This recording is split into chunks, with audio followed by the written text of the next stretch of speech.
الحمد لله رب العالمين الصلاة والسلام على أشرف الأنبياء والمرسلين وعلى آله وصحبه أجمعين أما بعد فإن خير الكلام كلام الله وخير الهدي هدي سيدنا محمد صلى الله عليه وسلم وشر الأمور محدثاتها وكل محدثة بدعة وكل بدعة ضلالة وكل ضلالة في النار رب اشرح لي صدري ويسر لي أمري واحلل عقدة من لساني يفقهوا قولي أعوذ بالله من الشيطان الرجيم بسم الله الرحمن الرحيم فلا أقسم بالخنس الجوار الكنس والليل إذا عسعس والصبح إذا تنفس إنه لقول رسول كريم ذي قوة عند ذي العرش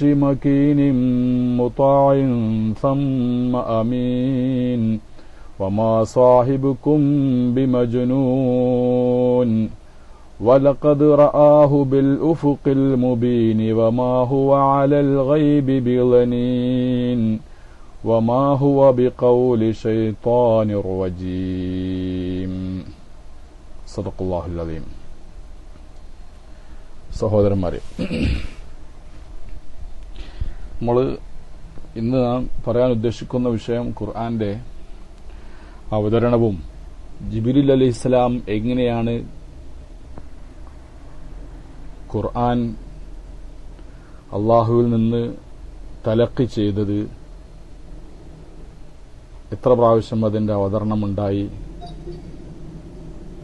എങ്ങനെയായിരുന്നു അതിന്റെ അവതരണം, അതുപോലെ തന്നെ നബി സല്ലല്ലാഹു അലൈഹി വസല്ലമ തങ്ങൾ എങ്ങനെയായിരുന്നു വഹി സ്വീകരിച്ചത് തുടങ്ങിയ വളരെ സൂക്ഷ്മമായ ചില വിവരങ്ങളാണ് നിങ്ങളുടെ മുമ്പിൽ വെക്കാൻ ആഗ്രഹിക്കുന്നത്. ഇതിൽ ചിലതൊക്കെ അല്പാൽപമായിട്ട് മുമ്പത്തെ ക്ലാസ്സുകളിലൊക്കെ കഴിഞ്ഞുപോയതായിരിക്കും. എന്നാലും ആവർത്തനം വരുന്നത് വിരസതയാവില്ല എന്ന് പ്രതീക്ഷിക്കുകയാണ്. കാരണം എപ്പോഴും എല്ലായ്പ്പോഴും ഇത്തരം വിഷയങ്ങൾ ചർച്ച ചെയ്യപ്പെടാറ് കുറവാണ്. അതുകൊണ്ട് തന്നെ ഉലൂമുൽ ഖുർആനുമായിട്ട് ബന്ധപ്പെട്ടിട്ടുള്ള ഏറ്റവും പ്രധാനപ്പെട്ട ഭാഗമായ ഈ വിഷയത്തെ സംബന്ധിച്ചുകൊണ്ടാണ് ഇന്ന് നമ്മൾ ചർച്ച ചെയ്യുന്നത്. ഇൻഷാ അല്ലാഹ് നമുക്ക് അടുത്ത് തന്നെ പരിശുദ്ധ ഖുർആനിലേക്ക് അവതരണത്തിലേക്ക് എത്തണം. കൂടുതലൊന്നും വൈകില്ല. ഏറി വന്നാൽ ഇന്നോ നാളെ കഴിഞ്ഞിട്ട് ഇൻഷാ അല്ലാഹ് നമുക്ക് അടുത്ത ശനിയാഴ്ച അല്ലെങ്കിൽ ശനിയാഴ്ച നമുക്ക് പരിശുദ്ധ ഖുർആന്റെ തഫ്സീർ തുടക്കം കുറിക്കണം.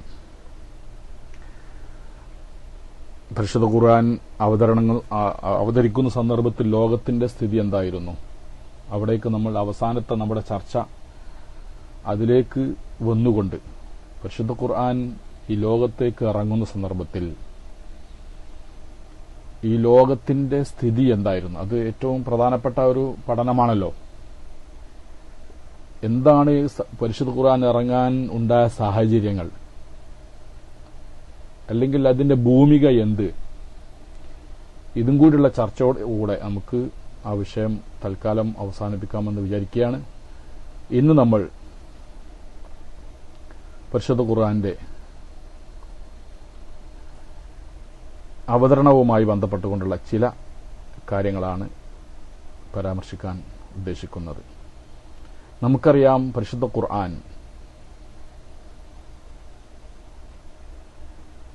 അവതരിച്ചു എന്ന് പറയുമ്പോൾ നാം എന്താ മനസ്സിലാക്കേണ്ടത്? അവതരണം, നുസൂൽ, അതാണല്ലോ അതിന്റെ മൂലം.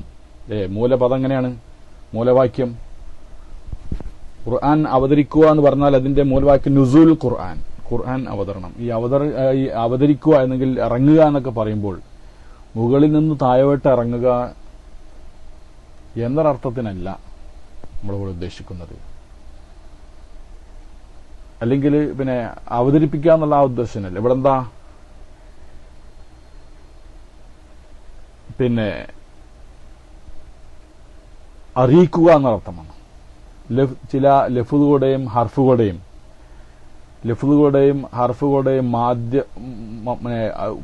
ഉപയോഗപ്പെടുത്തി, ലഫ്ളുകളെയും ഹർഫുകളെയൊക്കെ ഉപയോഗപ്പെടുത്തിയിട്ട് അറിയിക്കുക എന്നുള്ളതാണ് ഇവിടെ ഉദ്ദേശിക്കുന്നത്. അള്ളാഹുവിന്റെ ഖദീമായ സിഫത്താണല്ലോ ഖുർആൻ എന്ന് പറയുന്നത്, കലാം എന്ന് പറയുന്നത്. കലാമുല്ലാഹി അൽ ഖദീം, അള്ളാഹുവിന്റെ ഖദീമായ സിഫത്താണ്. അള്ളാഹു സുബ്ഹാനഹു വ തആല പിന്നെ അഖീദക്ക് ഓതുമ്പോൾ പഠിച്ചിട്ടുണ്ട്, അള്ളാഹുവിന്റെ സിഫത്തുകൾ 20 സിഫത്തുകളാണ്. അതിൽപ്പെട്ട ഒന്നാണ് കലാം എന്നുള്ളത്. കലാം എന്നുള്ളത് അള്ളാഹുവിന്റെ സത്തയിൽ നിലകൊള്ളുന്ന ഒരു ഗുണമാണത്. അവന്റെ ഇൽമു പോലെ, അള്ളാഹുവിന്റെ അറിവ് പോലെ, അവന്റെ ഖുദ്റത്ത് പോലെ, അവന്റെ ഇറാദത്ത് പോലെ ഉള്ള ഒരു സിഫത്ത് തന്നെയാണ് കലാമ് എന്ന് പറയുന്നത്. അതിന് പിന്നെ മുന്തലോ പിന്തലോ ഇല്ല, ആദ്യം അവസാനമില്ല, ഇടയിൽ വെച്ചുകൊണ്ട് മൗനമില്ല. അത്തരത്തിലുള്ള ഒരു സിഫത്താണ് ഇന്ന് ഖദീമായ സിഫത്ത് എന്നാണ് നാം പറയുന്നത്. അപ്പോ അങ്ങനത്തെ ഒരു സിഫത്ത് ഇറങ്ങുക എന്ന് പറയുമ്പോൾ അതിങ്ങനെ ഇറങ്ങി വരിക എന്നുള്ളതല്ല. അള്ളാഹു തആലന്റെ ആ കാര്യങ്ങൾ അവനെ അറിയിക്കാൻ ഉദ്ദേശിച്ച കാര്യങ്ങൾ അറിയിക്കുക എന്നുള്ളതാണ്. പിന്നെ അപ്പോൾ ഒന്നാമത്തെ കാര്യം അതാണ്. രണ്ടാമത്തെ കാര്യം, പരിശുദ്ധ ഖുർആനിന് 3 അസ്തിത്വമുണ്ട്. അതായത് 3 അവതരണമുണ്ട് എന്ന് മുമ്പ് പറഞ്ഞിട്ടുണ്ട്. ഒന്നുകൂടിയും സൂക്ഷ്മമായിരിക്കുന്ന പ്രയോഗം 3 അസ്തിത്വമുണ്ട് എന്നുള്ളതാണ്. അതായത് ലൗഹുൽ മഹ്ഫൂദിൽ നമ്മൾ നുസൂൽ എന്ന് പറഞ്ഞാൽ നമ്മൾ ഇറങ്ങുക എന്നല്ലല്ലോ ഉദ്ദേശിക്കുന്നത്. ചില പ്രയോഗത്തിലൊക്കെ നുസൂൽ എന്ന് വരാം, അവതരിക്കുക, നുസൂൽ ഇറങ്ങി എന്നൊക്കെ വരാം. പക്ഷെ അതിന് സൂക്ഷ്മമായിരിക്കുന്ന ഒരു പദപ്രയോഗം, അതിന്റെ അസ്തിത്വം. ഒന്നാമത്തത് എവിടെയാണ്? 3 രൂപത്തിലുള്ള നുസൂൽ അല്ലെ വുജൂദ് അതിനുണ്ട് എന്ന് പറഞ്ഞു. ഒന്നാമത്തത് എവിടെയാണ്? ലൗഹുൽ മഹ്ഫൂദിലാണ് അല്ലേ? ലൗഹുൽ മഹ്ഫൂദിലാണ് ഒന്നാമത്തെ പരിശുദ്ധ ഖുർആന്റെ എതുള്ളത്, അസ്തിത്വമുള്ളത്. അള്ളാഹു പറഞ്ഞു, ഇന്നഹു ലഖുർആനുൻ കരീമുൻ ഫീ കിതാബിൻ മക്നൂൻ. അല്ലേ? തീർച്ചയായിട്ടും അത് മഹത്തായ പരിശുദ്ധ ഖുർആനാൻ. ഫീ കിതാബിൻ മക്നൂൻ, സുരക്ഷിതമായ ഒരു ഗ്രന്ഥത്തിൽ അല്ലെങ്കിൽ ഒരു ഫലകത്തിൽ. ലാ യമസ്സുഹു ഇല്ലൽ മുത്തഹറൂൻ, ശുദ്ധിയാക്കപ്പെട്ടവരായിരിക്കുന്ന മലക്കുകളല്ലാതെ അതിനെ സ്പർശിക്കുകയില്ല. അപ്പൊ എന്താ കിതാബിൻ മക്നൂൻ എന്ന് പറഞ്ഞത്? അവിടെ കിതാബ് മക്നൂൻ കൊണ്ട് ജുംഹൂറുൽ മുഫസ്സിറുകളും ഉദ്ദേശിക്കുന്നത് എന്താ? വലൈക്കും അസ്സലാം, ലൗഹുൽ മഹ്ഫൂദാണ്. ലൗഹുൽ മഹ്ഫൂദ് എന്താ അർത്ഥം? നേരെ അർത്ഥം എന്താ ലൗഹുൽ മഹ്ഫൂദിന്റെ? അൽ ലൗഹുൽ മഹ്ഫൂദ് എന്ന് പറഞ്ഞാൽ ഈ നമ്മള് പദപ്രയോഗത്തിൽ ലൗഹുൽ മഹ്ഫൂദ് എന്ന് പറയുമെങ്കിൽ അത് അറബി നിയമപ്രകാരം തെറ്റായ പ്രയോഗം കേട്ടോ. ലൗഹുൽ മഹ്ഫൂദ് എന്നുള്ള പിന്നെ ആ പ്രയോഗം, ഈ സംസാരം ശരിയാണോ തെറ്റാണോ സുഹൃത്തുക്കളെ? ലൗഹുൽ മഹ്ഫൂദ് എന്ന് പറയല് ഞാൻ തന്നെ അങ്ങനെ പറയാറുണ്ട്. ശരിക്കതെന്തല്ല, ശരിയായ ഒരു പറച്ചിലല്ല. എങ്ങനെ പറയേണ്ടത്? പിന്നെ ലൗഹുൽ മഹ്ഫൂദ് ലൗഹുൽ മഹ്ഫൂദ് എന്നുള്ള ആ പറച്ചിൽ തന്നെ എന്തല്ല, ശരിയല്ല. അൽ ലൗഹുൽ മഹ്ഫൂദ് എന്നാ പറയേണ്ടത്. ലൗഹുൽ മഹ്ഫൂദ് എന്നാ പറയേണ്ടത് കേട്ടോ. അപ്പോൾ എന്റെ വാക്കിൽ വന്നാൽ നിങ്ങൾ അങ്ങനെ മനസ്സിലാക്കുക. നമ്മളങ്ങനെ ശീലിച്ചു പോയതുകൊണ്ട് അങ്ങനെ വരുന്നതാണ്. അൽ ലൗഹുൽ മഹ്ഫൂദ് എന്ന് പറയുന്നത് എന്താണ് അതിന്റെ അർത്ഥം? അപ്പോ അൽ ലൗഹുൽ മഹ്ഫൂദ് എന്ന് പറയുമ്പോൾ സുരക്ഷിത ഫലകം എന്നാണ് ഇതിന്റെ അർത്ഥം. എന്താണ് ആ ലൗഹുൽ മഹ്ഫൂദിന് അൽ ലൗഹുൽ മഹ്ഫൂദിന് അങ്ങനെ വരാൻ കാരണം? എന്തിനെ തൊട്ടാണ് അതിന് സുരക്ഷിതമായത്? പിശാചുക്കൾ കട്ട് കേൾക്കുന്നതിൽ നിന്ന് സുരക്ഷിതമാക്കപ്പെട്ട ഫലകം എന്നൊരർത്ഥം അതിനുണ്ട്. മറ്റൊരർത്ഥം അതിനുണ്ട്, മാറ്റത്തിരുത്തലുകൾക്ക്, ഭേദഗതികളിൽ നിന്ന് സുരക്ഷിതമാക്കപ്പെട്ടത്. ആ ലൗഹുൽ മഹ്ഫൂദ് ഒരു കാര്യേ അല്ലാഹു തആല രേഖപ്പെടുത്തിയാൽ പിന്നെ അതിനൊരു മാറ്റം ഉണ്ടാവില്ല. മനസ്സിലായില്ലേ? അപ്പോൾ അത് ആ അർത്ഥത്തിനും അൽ മഹ്ഫൂദ് എന്ന് പദം പ്രയോഗിക്കുന്നുണ്ട്. അല്ലെങ്കിൽ പിന്നെ അസത്യത്തെ തൊട്ടുകൊണ്ട് സുരക്ഷിതമാക്കപ്പെട്ടത് എന്നൊരർത്ഥം ഇതുണ്ട്. ഏതൊക്കെ ഏകദേശം അടുത്തടുത്ത അർത്ഥങ്ങൾ തന്നെയാണ്. എന്താണ് ലൗഹുൽ മഹ്ഫൂദ് എന്ന് പറഞ്ഞാൽ? അല്ലാഹു സുബ്ഹാനഹു വ തആല അസലിൽ ഈ ലോകത്ത് ഇപ്പോൾ ഉണ്ടായിക്കൊണ്ടിരിക്കുന്നതും കഴിഞ്ഞുപോയതും വരാനിരിക്കുന്നതുമായ സർവ്വകാര്യങ്ങളും രേഖപ്പെടുത്തപ്പെട്ടതായിരിക്കുന്ന ഫലകം, ഒരു രേഖ, അതാണ് എന്താ പറയുക ലൗഹുൽ മഹ്ഫൂദ് എന്ന് പറഞ്ഞാൽ. നമ്മൾ എന്താണ് അതിനെ സംബന്ധിച്ച് വിശ്വസിക്കേണ്ടത്? അത് അത്തരത്തിലൊരു ലൗഹുൽ മഹ്ഫൂദ് ഉണ്ട് എന്നുള്ളതും അത് സ്ഥിരപ്പെട്ടതായിരിക്കുന്ന കാര്യമാണ് എന്ന് നാം വിശ്വസിക്കുക. അതിനപ്പുറം ചിന്തിക്കുക എന്നുള്ളത് എന്തല്ല നമ്മോട് കീർത്തിക്കപ്പെട്ടത്. അതെങ്ങനെയാണ്, അതേതവസ്ഥയിലാണ്, എങ്ങനെയാണ് അതിലൊക്കെ കാര്യങ്ങളൊക്കെ എഴുതിയത്, എന്ത് പേനയോണ്ടാണ് അതിൽ എഴുതിയത്? ഇത്തരം വിശ്വാസങ്ങൾ കാര്യങ്ങളൊന്നും വിശ്വസിക്കുന്നതില്ല നമുക്ക് ബാധ്യതയുള്ള കാര്യമില്ല. അള്ളാഹു അവന്റെ തീരുമാനം മാറ്റിക്കൂടെയോ? മാറ്റാം. പക്ഷെ അത് ലൗഹുൽ മഹ്ഫൂദിലുള്ളതല്ല. മലക്കുകളുടെ ഏടിലുള്ള കാര്യം ഉണ്ടാവും. മലക്കുകൾ ഏടിൽ അവർ ലൗഹുൽ മഹ്ഫൂദിൽ നോക്കി പകർത്തിയെടുത്തതുണ്ടാവും. അതിൽ ആ എഴുതിയതിൽ എന്തുണ്ടാവും? ചില മാറ്റങ്ങളൊക്കെ വരും. മലക്കുകളുടെ സഹീഫത്തിലുള്ളതിനാണ് മാറ്റം വരിക എന്നുള്ളതാണ്. അങ്ങനെയാണ് ചില ഉലമാക്കൾ ഇതിനെ സംബന്ധിച്ച് പറഞ്ഞിരിക്കുന്നത്. മാറ്റങ്ങൾ വരാല് മുബറമായ ഖളാവുണ്ട്, മുഹക്കമായ ഖളാവുണ്ട്. മുബറമായ ഖളാവുണ്ട്, മുഹക്കമായ ഖളാവുണ്ട്, മുഅല്ലഖ ഖളാവുണ്ട്. അപ്പം മുഅല്ലഖ ഖളാ എന്ന് വെച്ചാൽ അല്ലാഹു തആല ആദ്യം തന്നെ വിധിച്ചിരിക്കുന്നത് എങ്ങനെയാണ്? ആദ്യം തന്നെ വിധിച്ചിരിക്കുന്നത് ഇന്നാലിന്നവൻ ഇന്ന കാര്യം ചെയ്താൽ അവനിക്ക് ഇന്നതുണ്ട് എന്നായിരിക്കും. അപ്പൊ നമ്മൾ കുടുംബബന്ധം പുലർത്തുകയാണെങ്കിൽ അല്ലാഹു തആല നമുക്ക് എന്ത് ചെയ്തിരും? കുടുംബബന്ധം പുലർത്തുന്നവന് ദീർഘായുസ്സുണ്ടെന്ന് അല്ലാഹു തആല കണക്കാക്കി വെച്ചത്. അപ്പൊ അങ്ങനെ ഉണ്ടാവുക അതില്. അപ്പൊ ആരെങ്കിലും കുടുംബ ബന്ധം പുലർത്തിയാൽ അവൻ നിശ്ചയിക്കപ്പെട്ട വയസ്സിനേക്കാൾ വർധനവ് ലഭിക്കും. അങ്ങനെ ഉണ്ടാവും. അതിനാണ് മുഅല്ലഖായ ഖളാ എന്ന് പറയുന്നത്. അതിൽ മുഅല്ലഖ ഖളായിലെ മാറ്റം ഉണ്ടാവുള്ളൂ, മുബറമായ ഖളായിൽ മാറ്റം ഉണ്ടാവില്ല. ഏതായാലാവട്ടെ, യംഹുല്ലാഹു മാ യശാഉ വയസ്ബിതു വഇൻദഹു ഉമ്മുൽ കിതാബ്. അപ്പോ അവന്റെ അടുക്കൽ ഉമ്മുൽ കിതാബ് ഉണ്ടെന്ന് പറഞ്ഞാൽ ലൗഹുൽ മഹ്ഫൂദ് തന്നെയാണ്. പക്ഷെ അതിൽ എങ്ങനെയാണ് അവൻ ഉദ്ദേശിച്ചതിന് സ്ഥിരപ്പെടുത്തുന്ന ഉദ്ദേശിച്ചതിന് അവൻ മായ്ച്ചു കളയുന്നു എന്ന് പറയുമ്പോൾ അവൻ ഇങ്ങനെ മുഅല്ലഖായിട്ട് വെച്ചത് മറ്റൊന്നിനോട് ബന്ധിപ്പിച്ച് നിർത്തിയതിന് എന്ത് ചെയ്യും? മാറ്റം വരുത്തും. അതല്ലാത്ത കാര്യങ്ങൾക്ക് എന്തില്ല? മാറ്റമുണ്ടാവില്ല. പിന്നെ വേറെ പറയുന്നത് അത് മലക്കുകളുടെ കയ്യിലുള്ള ഏടിലുള്ളതിനാണ് മാറ്റം വരിക എന്നും പറഞ്ഞവരുണ്ട്. ഏതായാലാവട്ടെ, അപ്പോൾ ലൗഹുൽ മഹ്ഫൂദിനെ പറ്റി നമ്മൾ വിശ്വസിക്കേണ്ടത്. അതിനപ്പുറം നമ്മൾ എന്ത് ചെയ്യേണ്ടതില്ല, അതിനപ്പുറം അങ്ങോട്ട് കടന്ന് ചിന്തിക്കേണ്ടതില്ല. എന്ത് പെണ്ണാണ്, ഏത് പെണ്ണാണ് ഏരിയ എന്നുള്ള അത്തരം കാര്യങ്ങളൊന്നും നമ്മൾ എന്ത് ചെയ്യേണ്ടതില്ല, നോക്കേണ്ടതില്ല, നിർബന്ധമില്ല. ഇതിനെപ്പറ്റി വിഷയം വന്നാൽ നമുക്ക് അപ്പം മാത്രം ആ കാര്യം ചിന്തിച്ചാൽ മതി. പിന്നെ എന്തിനാണ് ഇതിവിടെ അതിന്റെ ഹിക്മത്ത്, അപ്പൊ അതിന്റെ എന്തിനാണ് അല്ലാഹു തആല എങ്ങനെ ആദ്യം തന്നെ ഒരു ഫലകത്തിലെല്ലാം രേഖപ്പെടുത്തി വെച്ചത്, ഒരു രേഖ അല്ലാഹു തആല ഉണ്ടാക്കിയതെന്ന് ചോദിച്ചാൽ അത് അല്ലാഹുവിന്റെ ഹിക്മത്താണ്. അവനെല്ലാം അറിവുള്ളവനും അവന്റെ അറിവ് വിശാലമാണെന്നും അവന്റെ ഇറാദത്തുള്ളവനാണെന്നും അവന്റെ ഖുദ്റത്തും എല്ലാം അതിന്റെ മഹത്വത്തിലേക്കാണ് അത്തരം കാര്യങ്ങളൊക്കെ സൂചിപ്പിക്കുന്നത്. ആ ലൗഹുൽ മഹ്ഫൂദിൽ എല്ലാ കാര്യം രേഖപ്പെടുത്തുന്നുള്ള വിശ്വാസം നമ്മുടെ ഹൃദയത്തിൽ രൂഢമൂലമാകുമ്പോൾ നമ്മുടെ വിശ്വാസത്തിനേക്ക് ശക്തി ഉണ്ടാക്കി തീർക്കുന്നുണ്ട്. അത് മനസ്സിലായില്ലേ? മനസ്സിന് ഒരു സമാധാനമുണ്ട്. എല്ലാം അള്ളാഹുവിന്റെ വിധിപ്രകാരമാണ് നടക്കുന്നത് എന്നുള്ളതായ ആ ഉറച്ച വിശ്വാസം നമ്മുടെ ഹൃദയത്തിൽ ഉണ്ടാകുമ്പോൾ നമുക്ക് നമ്മുടെ പിരിമുറുക്കങ്ങൾ കുറയുന്നു. അള്ളാഹുവിന്റെ ഖളാ ഖദറിന് നാം വഴിപ്പെട്ട് തൃപ്തിപ്പെട്ടുകൊണ്ട് ജീവിക്കാനുള്ളതായിരിക്കുന്ന സന്മനസ് നമുക്ക് ഉണ്ടായിത്തീരുന്നു. വിഷമങ്ങളും പ്രയാസങ്ങളും നമുക്ക് നിസ്സാരമായി തോന്നുന്നു. ഇതൊക്കെ തന്നെയാണ് ലൗഹുൽ മഹ്ഫൂദിൽ കൊണ്ടുള്ള വിശ്വാസം നമുക്ക് നേടിത്തരുന്ന ഉപകാരങ്ങൾ. അല്ലാഹു പറഞ്ഞു, മാ അസാബ മിൻ മുസീബത്തിൻ ഫിൽ അർളി വലാ ഫി അൻഫുസികും ഇല്ലാ ഫീ കിതാബിൻ മിൻ ഖബ്ലി അൻ നബ്റഅഹാ ഇന്ന ദാലിക അലല്ലാഹി യസീർ. ഭൂമിയിൽ ഒരു മാ അസാബ മിൻ മുസീബത്തിൻ ഫിൽ അർളി, ഒരു ബുദ്ധിമുട്ട് എത്തുന്നില്ല ഭൂമിയിലും, വലാ ഫി അൻഫുസികും നിങ്ങളുടേതായിരിക്കുന്ന ശരീരങ്ങളിലും ഒരു ബുദ്ധിമുട്ടും എത്തുന്നില്ല, ഇല്ലാ ഫി കിതാബിൻ മിൻ ഖബ്ലി അൻ നബ്റഅഹാ, ഇതൊക്കെ ഉണ്ടാവുന്നതിന് മുമ്പ് അതൊരു ഗ്രന്ഥത്തിൽ രേഖപ്പെടുത്തിയിട്ടല്ലാതെ. അപ്പൊ എന്ത് കാര്യങ്ങളും നമുക്കിവിടെ ഭൂമിയിൽ മറ്റൊരാൾക്ക് കാണാൻ വല റത്തിബിൻ വല ആബിസിൻ, ഒരു വസ്തു ഒരു മരത്തിൽ നിന്ന് ഇല കൊയ്യുന്നില്ല, ഒന്നും ഉണങ്ങുന്നില്ല, ഒന്നും പച്ചയാകുന്നില്ല. എല്ലാ കാര്യങ്ങളും റബ്ബ് സുബ്ഹാനഹു വ തആല അവന്റെ ഗ്രന്ഥത്തിൽ രേഖപ്പെടുത്തി വെച്ചിരിക്കുന്നു എന്ന് പറഞ്ഞതൊക്കെ ഈ ലൗഹുൽ മഹ്ഫൂദിനെ കുറിച്ചാണ്. ഏതായാലും അഹമ്മദ് നമ്മുടെ ഒരു വിശ്വാസത്തിനേക്ക് ഈ ലൗഹുൽ മഹ്ഫൂദിനെ കുറിച്ചിട്ടുള്ള വിശ്വാസം എന്തുണ്ട്? അത് പൊലിമ, അതിന് നിറം കൂട്ടുന്നുണ്ട് എന്നുള്ള കാര്യം അവിതർക്കിതമാണ്. ഏതായാട്ടെ, പരിശുദ്ധ ഖുർആന്റെ അപ്പൊ ആ വിഷയം കഴിഞ്ഞു. അപ്പൊ ഒന്നാമത്തത് പരിശുദ്ധ ഖുർആന്റെ വുജൂദ് അത് എവിടെയാണ്? തഹാവിലൊക്കെ ബദാ മിൻഹു എന്നാ പറയുന്നത്.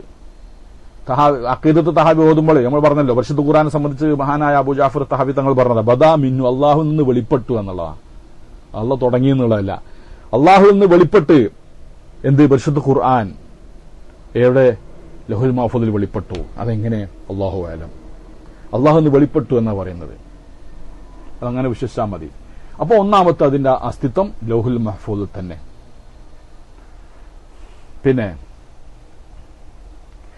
പിന്നെ മറ്റ് രണ്ട്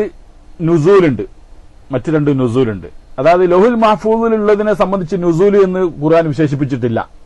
ഇറക്കം, അവതരണം എന്നൊക്കെ നമ്മൾ പറഞ്ഞ ആ രൂപത്തിൽ നുസൂല് എന്ന പദം കൊണ്ട് വിശേഷിപ്പിച്ചത് ഏതിന് മാത്രമാണ്? ശേഷം ഖുർആൻ കലാം തന്നെ. ഖുർആൻ എന്ന് പറഞ്ഞാൽ കലാം എന്ന് പറഞ്ഞാൽ എന്താ? നമ്മൾ പറഞ്ഞല്ലോ അവിടെ അള്ളാഹുവിന്റെ സിഫത്താണ് കലാം എന്ന് പറയുന്നത്. അള്ളാഹുവിന്റെ സിഫത്ത്, ആ അള്ളാഹുവിന്റെ സിഫത്ത് മേൽ അറിയിക്കുന്ന അക്ഷരങ്ങൾ അള്ളാഹു താല എവിടെ വെളിപ്പെടുത്തി? ലൗഹുൽ മഹ്ഫൂദിൽ വെളിപ്പെടുത്തി.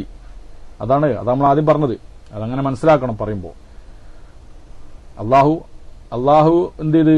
അള്ളാഹുവിന്റെ കലാമുമേൽ അറിയിക്കുന്നതായ കാര്യങ്ങൾ ആ മാ യുഅബ്ബിറു തഅബീർ ചെയ്യുന്നത് അള്ളാഹു തആല വെളിപ്പെടുത്തി, ലൗഹുൽ മഹ്ഫൂദിൽ വെളിപ്പെടുത്തി. എന്നിട്ട് അവിടുന്ന് പിന്നെ ശരിക്കും നുസൂലുണ്ട്. എവിടേക്ക്? ഒന്നാം ആകാശത്തിലേക്ക്. അപ്പോ ലൗഹുൽ മഹ്ഫൂദിൽ നിന്ന് ഒന്നാം ആകാശത്തിലേക്ക്, ആ ഒന്നാം ആകാശത്തിൽ ബൈത്തുൽ ഇസ്സ എന്ന് പറയുന്ന സ്ഥലത്തേക്ക്. കേട്ടാ, ബൈത്തുൽ ഇസ്സ എന്ന് കേട്ടാൽ നരിക്കുന്ന ബൈത്തുൽ ഇസ്സ എന്നല്ല.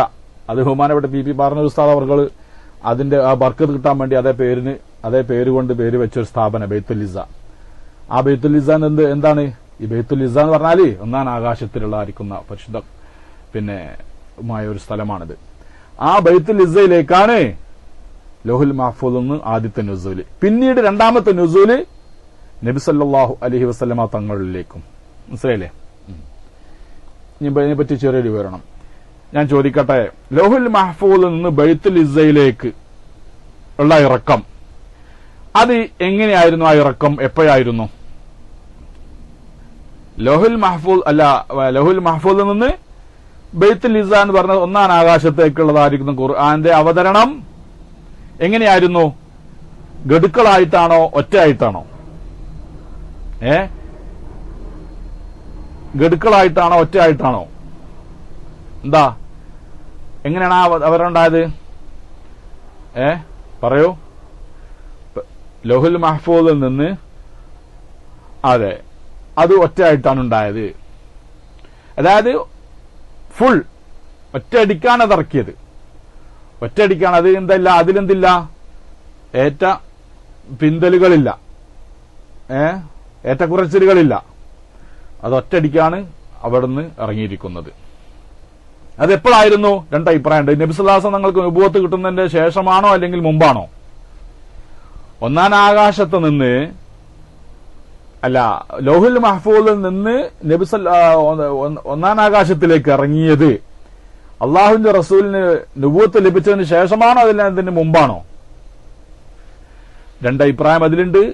ബലപ്പെട്ട അഭിപ്രായം നബി സല്ലല്ലാഹു അലൈഹി വസല്ലമ തങ്ങൾക്ക് നുബുവത്ത് ലഭിച്ചതിന്റെ ശേഷമാണ് ബൈത്തുൽ ഇസ്സ എന്ന് പറയുന്ന ഒന്നാം ആകാശത്തേക്ക് ലൗഹുൽ മഹ്ഫൂദിൽ നിന്ന് ഇറങ്ങിയത്.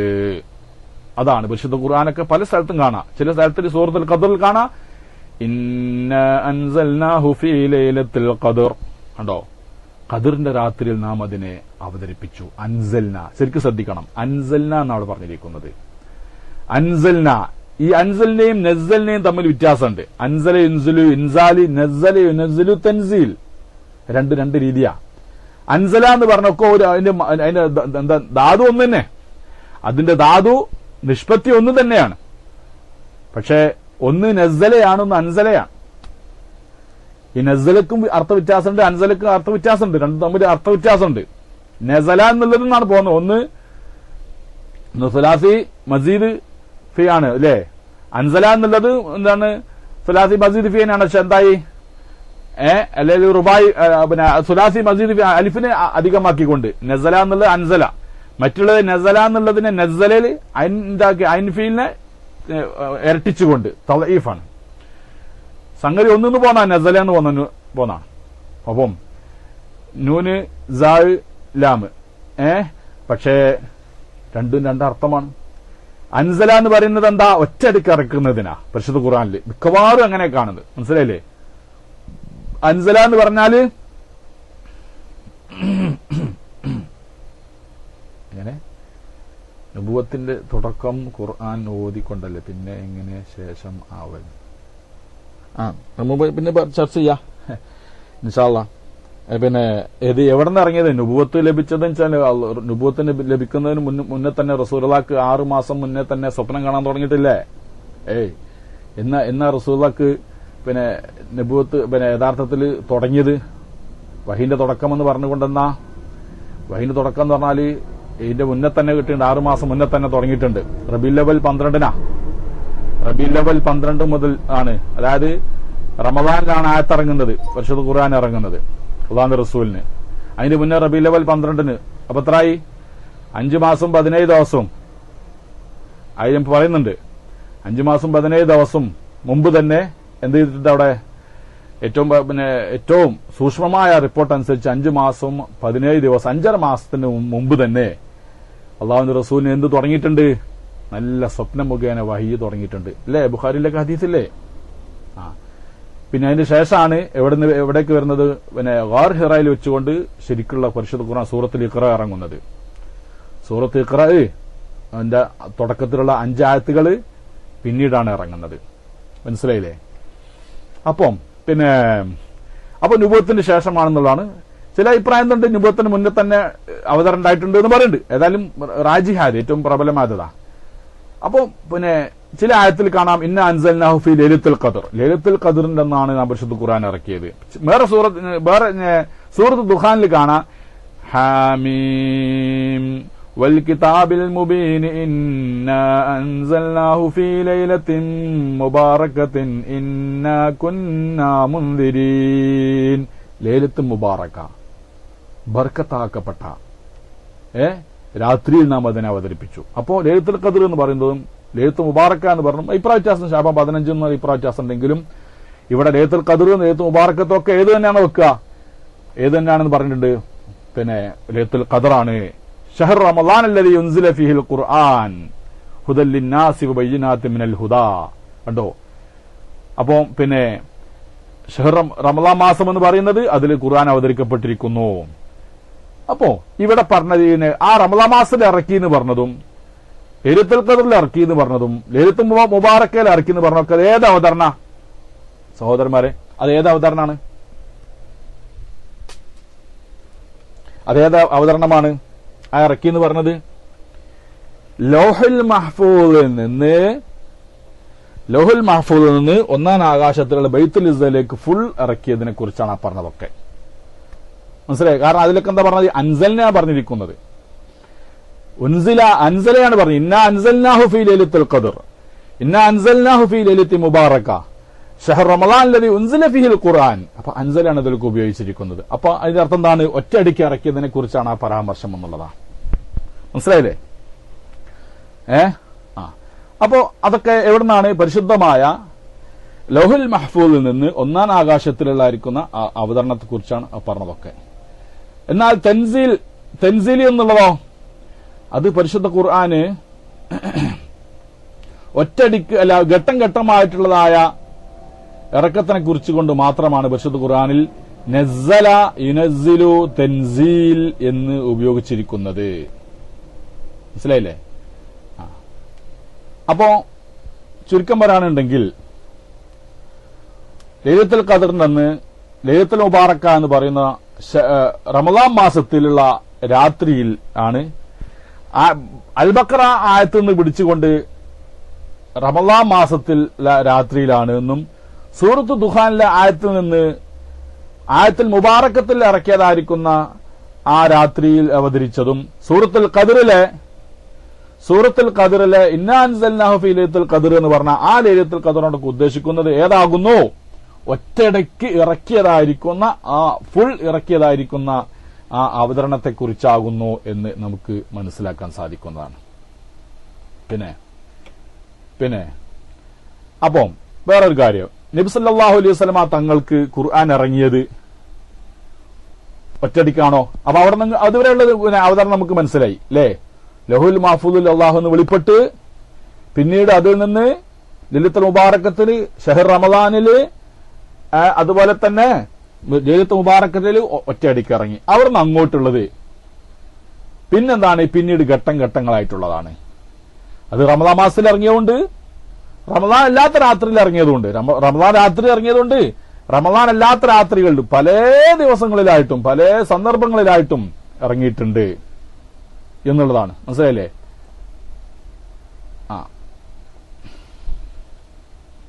അതിനൊരുപാട് തെളിവുകളൊക്കെ, ആ തെളിവുകളിലേക്ക് ഞാൻ ഇപ്പോൾ കൂടുതൽ കടക്കുന്നില്ല. ഇൻഷാ അല്ലാഹ് അതിനേക്കാൾ പ്രധാനപ്പെട്ടതിലേക്ക് നമുക്ക് കടക്കാം. ഒറ്റൊന്ന് പറയാം. ബഹുമാനപ്പെട്ട ഇബ്നു അബ്ബാസ് റളിയല്ലാഹു അൻഹു ധരിക്കുന്ന ഒരു ഹദീസ് എന്താ? ഉൻസിലൽ ഖുർആനു ജുംലത്തൻ വാഹിദത്തൻ ഇലാ സമാഇ ദുനിയ ലൈലത്തുൽ ഖദർ. പരിശുദ്ധ ഖുർആൻ ഒറ്റയടിക്ക് ഇറക്കപ്പെട്ട് ലൈലത്തുൽ ഖദർ നിന്ന് ഒന്നാം ആകാശത്തിലേക്ക്. സുമ്മ ഉൻസില ബഅദ ദാലിക ഫി 20 സന. പിന്നീട് 20ഓളം വർഷങ്ങളിലായിട്ട് അതിന് ശേഷം റസൂലുള്ളാഹിക്ക് ഇറക്കുന്ന ആളാ. 20 എന്നുള്ളത് ഒരു അഭിപ്രായം മാത്രം. സൂക്ഷ്മമായ വിവരണത്തിൽ നമുക്ക് 22 വർഷവും 5.5 മാസവും എന്ന് നമുക്ക് കാണാം. ഇൻഷാ അല്ലാഹ് കണക്കിലേക്ക് നമുക്ക് വരാം. പിന്നെ അതാ പറഞ്ഞ ഇന്നത്തെ വളരെ സൂക്ഷ്മമായ വളരെയധികം ആലോചനകളും ചിന്തനകൾക്കും പഠനം നടത്തിയതിനു ശേഷം എത്തിച്ചേർന്നായ ചില സൂക്ഷ്മ വിവരങ്ങളിലേക്കാകുന്നു ഇൻഷാ അല്ലാഹ് നമുക്ക് ഇന്ന് ഉള്ള സംസാരം പോകുന്നത്. അപ്പം തീർച്ചയായിട്ടും ഇൻഷാ അല്ലാഹ് അൽഹംദുലില്ലാഹ്. അപ്പോ പിന്നെ ഇങ്ങനെയുള്ള നിരവധി തെളിവുകൾ അക്കാര്യത്തിലുണ്ട്. ഘട്ടം ഘട്ടമായിട്ടാണ് ഇറങ്ങിയത്. അതിലേക്ക് എന്ത് ചെയ്യുന്നില്ല, അതിന്റെ വിശദാംശത്തിലേക്ക് ഞാൻ കടക്കുന്നില്ല. പിന്നെ എത്രത്തോളം ബഹുമാനപ്പെട്ട സുയൂത്തി തങ്ങള് റഹിമഹുല്ല തന്റെ അൽ ഇത്ഖാൻ എന്ന് പറയുന്ന ഗ്രന്ഥത്തിൽ ഖുർത്തുബിമാൻ ഉദ്ധരിക്കുന്നുണ്ട്. പിന്നെ പരിശുദ്ധ ഖുർആൻ ലൗഹുൽ മഹ്ഫൂദിൽ നിന്ന് ഒന്നാം ആകാശത്തേക്ക് ഇറക്കിയത് ഒറ്റയടിക്കാണ് എന്നുള്ളതിന് ഇജ്മാഇനെ ഉദ്ധരിക്കുന്നുണ്ട്. ലൗഹുൽ മഹ്ഫൂദിൽ നിന്ന് ബൈത്തുൽ ഇസ്സയിലേക്ക് ഇറക്കിയത് ഒറ്റയടിക്കാണെന്നുള്ളതിന് ഇജ്മാ ഉണ്ട്. വേറെ അഭിപ്രായമുണ്ട്. പിന്നെ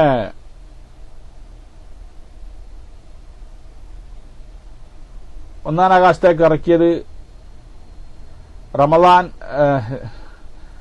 20 എന്നാണ് എന്ന്, 23 25 എന്നും അങ്ങനെ ഒരു അഭിപ്രായം കൂടിയുണ്ട്. ഏതലാട്ടെ. പിന്നെ എന്താണ് സബബ് നസൂൽ നോക്കിയ ഖുർആൻ സ്വീകരിക്കാവൂ എന്ന് പറയുന്നതിന് അർത്ഥമില്ല. അതിൽ സബബ് നസൂൽ നോക്കിയാർന്ന് സ്വീകരിക്കാവുന്നുള്ളത് ശരിയല്ലല്ലോ. അത് ശരിയല്ല. അത് ചില വിഷയങ്ങൾ അതിന് മനസ്സിലാക്കാനുണ്ട് എന്നുള്ളതല്ലാതെ സബബുൻ നുസൂല് നോക്കിയിട്ടാണ് മനസ്സിലാക്കേണ്ടത്. ചില ആയത്തിന്റെ പാശ്ചാത്തലവും അതിന്റെ ശരിയായ വിശദീകരണങ്ങളൊക്കെ മനസ്സിലാക്കണമെങ്കിൽ ചിലപ്പോൾ എന്ത് വേണ്ടിവരും? സബബുൻ നുസൂല് വേണ്ടിവരും. പക്ഷെ അതിന്റെ ഹുക്കുമ്, അതിന്റെ വിധി പറയാൻ ഇതിന്റെ ആവശ്യമില്ല. അതാണ് അത് ഏത് മാത്രമാണ്? അൽഇബ്റത്തു ബി ഉമൂമിൽ ലഫ്ളി ലാ ബി ഖുസൂസി സബബി എന്നാണ്. അതിന്റെ ഉസൂൽപ്പെട്ട തന്നെ നമ്മൾ പറയുന്ന ഉലൂമുൽ ഖുർആനിൽപ്പെട്ട ഉസൂലാണിത്. ഏതലാട്ടെ. പിന്നെ അപ്പോ നബി സല്ലല്ലാഹു അലൈഹി വസല്ലമ തങ്ങൾക്ക് പരിശുദ്ധ ഖുർആൻ ഇറങ്ങിയത് എത്ര വർഷം കൊണ്ടാണ് നമ്മൾ പറഞ്ഞേ? 20 ചില്ലാൻ അല്ലെ 23ഓളം വർഷങ്ങൾ എന്ന് നമുക്ക് പറയാം.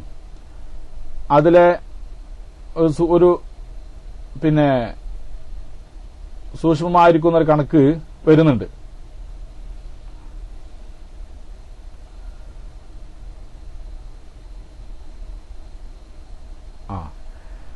പക്ഷേ ചോദ്യം, പിന്നെ ലൗഹുൽ മഹ്ഫൂദിൽ നിന്ന് ഒന്നാം ആകാശത്തേക്ക് ഇറക്കിയ ആളാരാണ്? അത് ജിബ്രീൽ ഉണ്ടായിരുന്നോ ഇല്ലയോ? ജിബ്രീൽ തന്നെയായിരുന്നു. ലൗഹുൽ മഹ്ഫൂദിൽ നിന്ന് ഒന്നാം ആകാശത്തേക്ക് ഇറക്കിയത് ആരായിരുന്നു? ജിബ്രീൽ അലൈഹിസ്സലാം ആയിരുന്നു. മനസ്സിലായില്ലേ? ഖുർആൻ പറയുന്നുണ്ട്, ഫീ സുഹുഫിൻ മുകറമത്തിൻ മർഫൂഅത്തിൻ മുതഹറത്തിൻ ബിഐദി സഫറത്തിൻ കിറാമിൻ ബററാ. അതാ. അപ്പോ ജിബ്രീൽ അലൈഹിസ്സലാം ഇറക്കിക്കൊടുത്ത്, ആർക്കിറക്കിക്കൊടുത്ത്? പരിശുദ്ധരായിരിക്കുന്ന ബഹുമാന്യരായ സഫറത്ത് എന്ന് പറയുന്ന മലക്കുകളുടെ മേലെ ജിബ്രീൽ അലൈഹിസ്സലാം ഇറക്കിക്കൊടുത്ത് അവർ അവിടെ എന്ത് ചെയ്ത് പിന്നെ ബഹുമാനപ്പെട്ട ആദരിക്കപ്പെട്ടായിരിക്കുന്ന അവരുടെ ഏടുകളിൽ അതിനെ എഴുതി. അതാ പറഞ്ഞത്. കല്ലാ ഇന്നഹാ തദ്കിറ ഫമൻ ശാഅ ദക്കറ ഫീ സുഹുഫിൻ മുകറമ മർഫൂഅത്തിൻ മുതഹറ ബിഐദി സഫറത്തിൻ കിറാമിൻ ബററ. അതോ തീർച്ചയായിട്ടും അതൊരു ഉപദേശമാണ്. ഉദ്ദേശിക്കുന്നവർക്കത് അതിനെ ചിന്തിക്കാവുന്നതും പാഠം ഉൾക്കൊള്ളാവുന്നതുമാണ്. ഫീ സുഹുഫിൻ മുകറമ, ആദരിക്കപ്പെട്ടതായിരിക്കുന്ന ചില ഏടുകളിൽ, മർഫൂഅത്തിൻ മുതഹറ, ശുദ്ധീകരിക്കപ്പെട്ടതാണ്, ഉയർത്തപ്പെട്ടതാണ്, ഉന്നതമായ സ്ഥാനം ലഭിക്കപ്പെട്ടതാണ്. ബിഐദി സഫറത്തിൻ, സഫറത്ത് എന്ന് പറയുന്നത് ആ മലക്കുകളുടെ കരങ്ങളെ കൊണ്ട് അവിടെ എഴുതപ്പെട്ടതാണ്. കിറാമിൻ ബററ, ഗുണകാംക്ഷികളും മാന്യന്മാരുമായിരിക്കുന്ന, അതാരാണ്? അതിന് പ്രത്യേകം നിയോഗിക്കപ്പെട്ട മലക്കുകളാണ്. അങ്ങനെ ചുരുക്കം പറയാ, ഒന്നാം ലൗഹുൽ മഹ്ഫൂദിൽ നിന്ന് മഹാനായിരിക്കുന്ന ജിബ്രീൽ അലൈഹിസ്സലാം സഫറത്ത് എന്ന് പറയുന്ന മലക്കുകൾക്ക് അത് അവിടെ അവതരിപ്പിച്ചു കൊടുത്ത് അവരവിടെ എഴുതി വെച്ചു. അവരെന്ത് ചെയ്ത്? അവരെ സുഹുഫിൽ എഴുതി വെച്ചു. പിന്നീട് അല്ലാഹു സുബ്ഹാനഹു വ തആല ഈ സഫറത്തിന്റെ കയ്യിലുള്ളതായിരിക്കുന്ന പരിശുദ്ധ ഖുർആന് പിന്നെ അത് ലോകം കാണാനുള്ളതായിരിക്കുന്ന അള്ളാഹുവിന്റെ അനുമതി ലഭിക്കുകയാണ്. ഭൂമി ലോകത്തേക്ക് ആ അള്ളാഹുവിന്റെ കലാം വ്യാപിക്കട്ടെ എന്നുള്ള അള്ളാഹുവിന്റെ കൽപ്പന വരികയാണ്. അങ്ങനെ ഭൂമിയിലുള്ളതായിരിക്കുന്ന ആളുകൾക്ക് എന്നുമെന്നും ശിർക്കിൽ നിന്നും വൈകേടിത്തരത്തിൽ നിന്നും പിഴവുകളിൽ നിന്നുമൊക്കെ അവരിന്ന് പുറത്തു കൊണ്ടുവരുവാൻ വേണ്ടി അള്ളാഹു തആല ഭൂമിയിലേക്ക് ഇറക്കാൻ വേണ്ടി ഓർഡർ കൊടുക്കുകയാണ്. ആർക്കാണ് ഇറക്കി കൊടുക്കുന്നത്? മനുഷ്യവംശത്തിന്റെ രക്ഷകനായ പിന്നെ റഹ്മത്തുൽ ആലമീനായ സയ്യിദന മുഹമ്മദ് ബിൻ അബ്ദുല്ലാഹി അലൈഹിസ്സലാത്തു വസ്സലാം മഹാനായ നബി കരീം സല്ലല്ലാഹു അലൈഹി വസല്ലം തങ്ങൾക്ക് അത് ഇറക്കി കൊടുക്കുന്നു. അവിടുത്തെ ഹാദിയൻ മുബശ്ശിറൻ വ നദീറൻ ലിൽ ഖൽഖി അജ്മഈൻ അങ്ങനെ ഇറക്കി കൊടുത്തു. പരിശുദ്ധ ഖുർആനിൽ പറയുന്നുണ്ട്, ഇന്നഹു ലതൻസീലു റബ്ബിൽ ആലമീൻ നസല ബിഹി റൂഹുൽ അമീൻ അലാ ഖൽബിക. ഓ പ്രവാചകർ, അവിടുത്തെ ഹൃദയത്തിന്മേൽ റൂഹുൽ അമീൻ അത് ഇറക്കി തന്നിട്ടുണ്ട്. റൂഹുൽ ഖുദുസ് എന്ന് കാണാം, ചിലതിൽ റൂഹുൽ അമീൻ എന്ന് കാണാം. ഏതായിരുന്നാലും പിന്നെ ജിബ്രീൽ അലൈഹിസ്സലാമാണ് വഹീന്റെ വിശ്വസ്തൻ.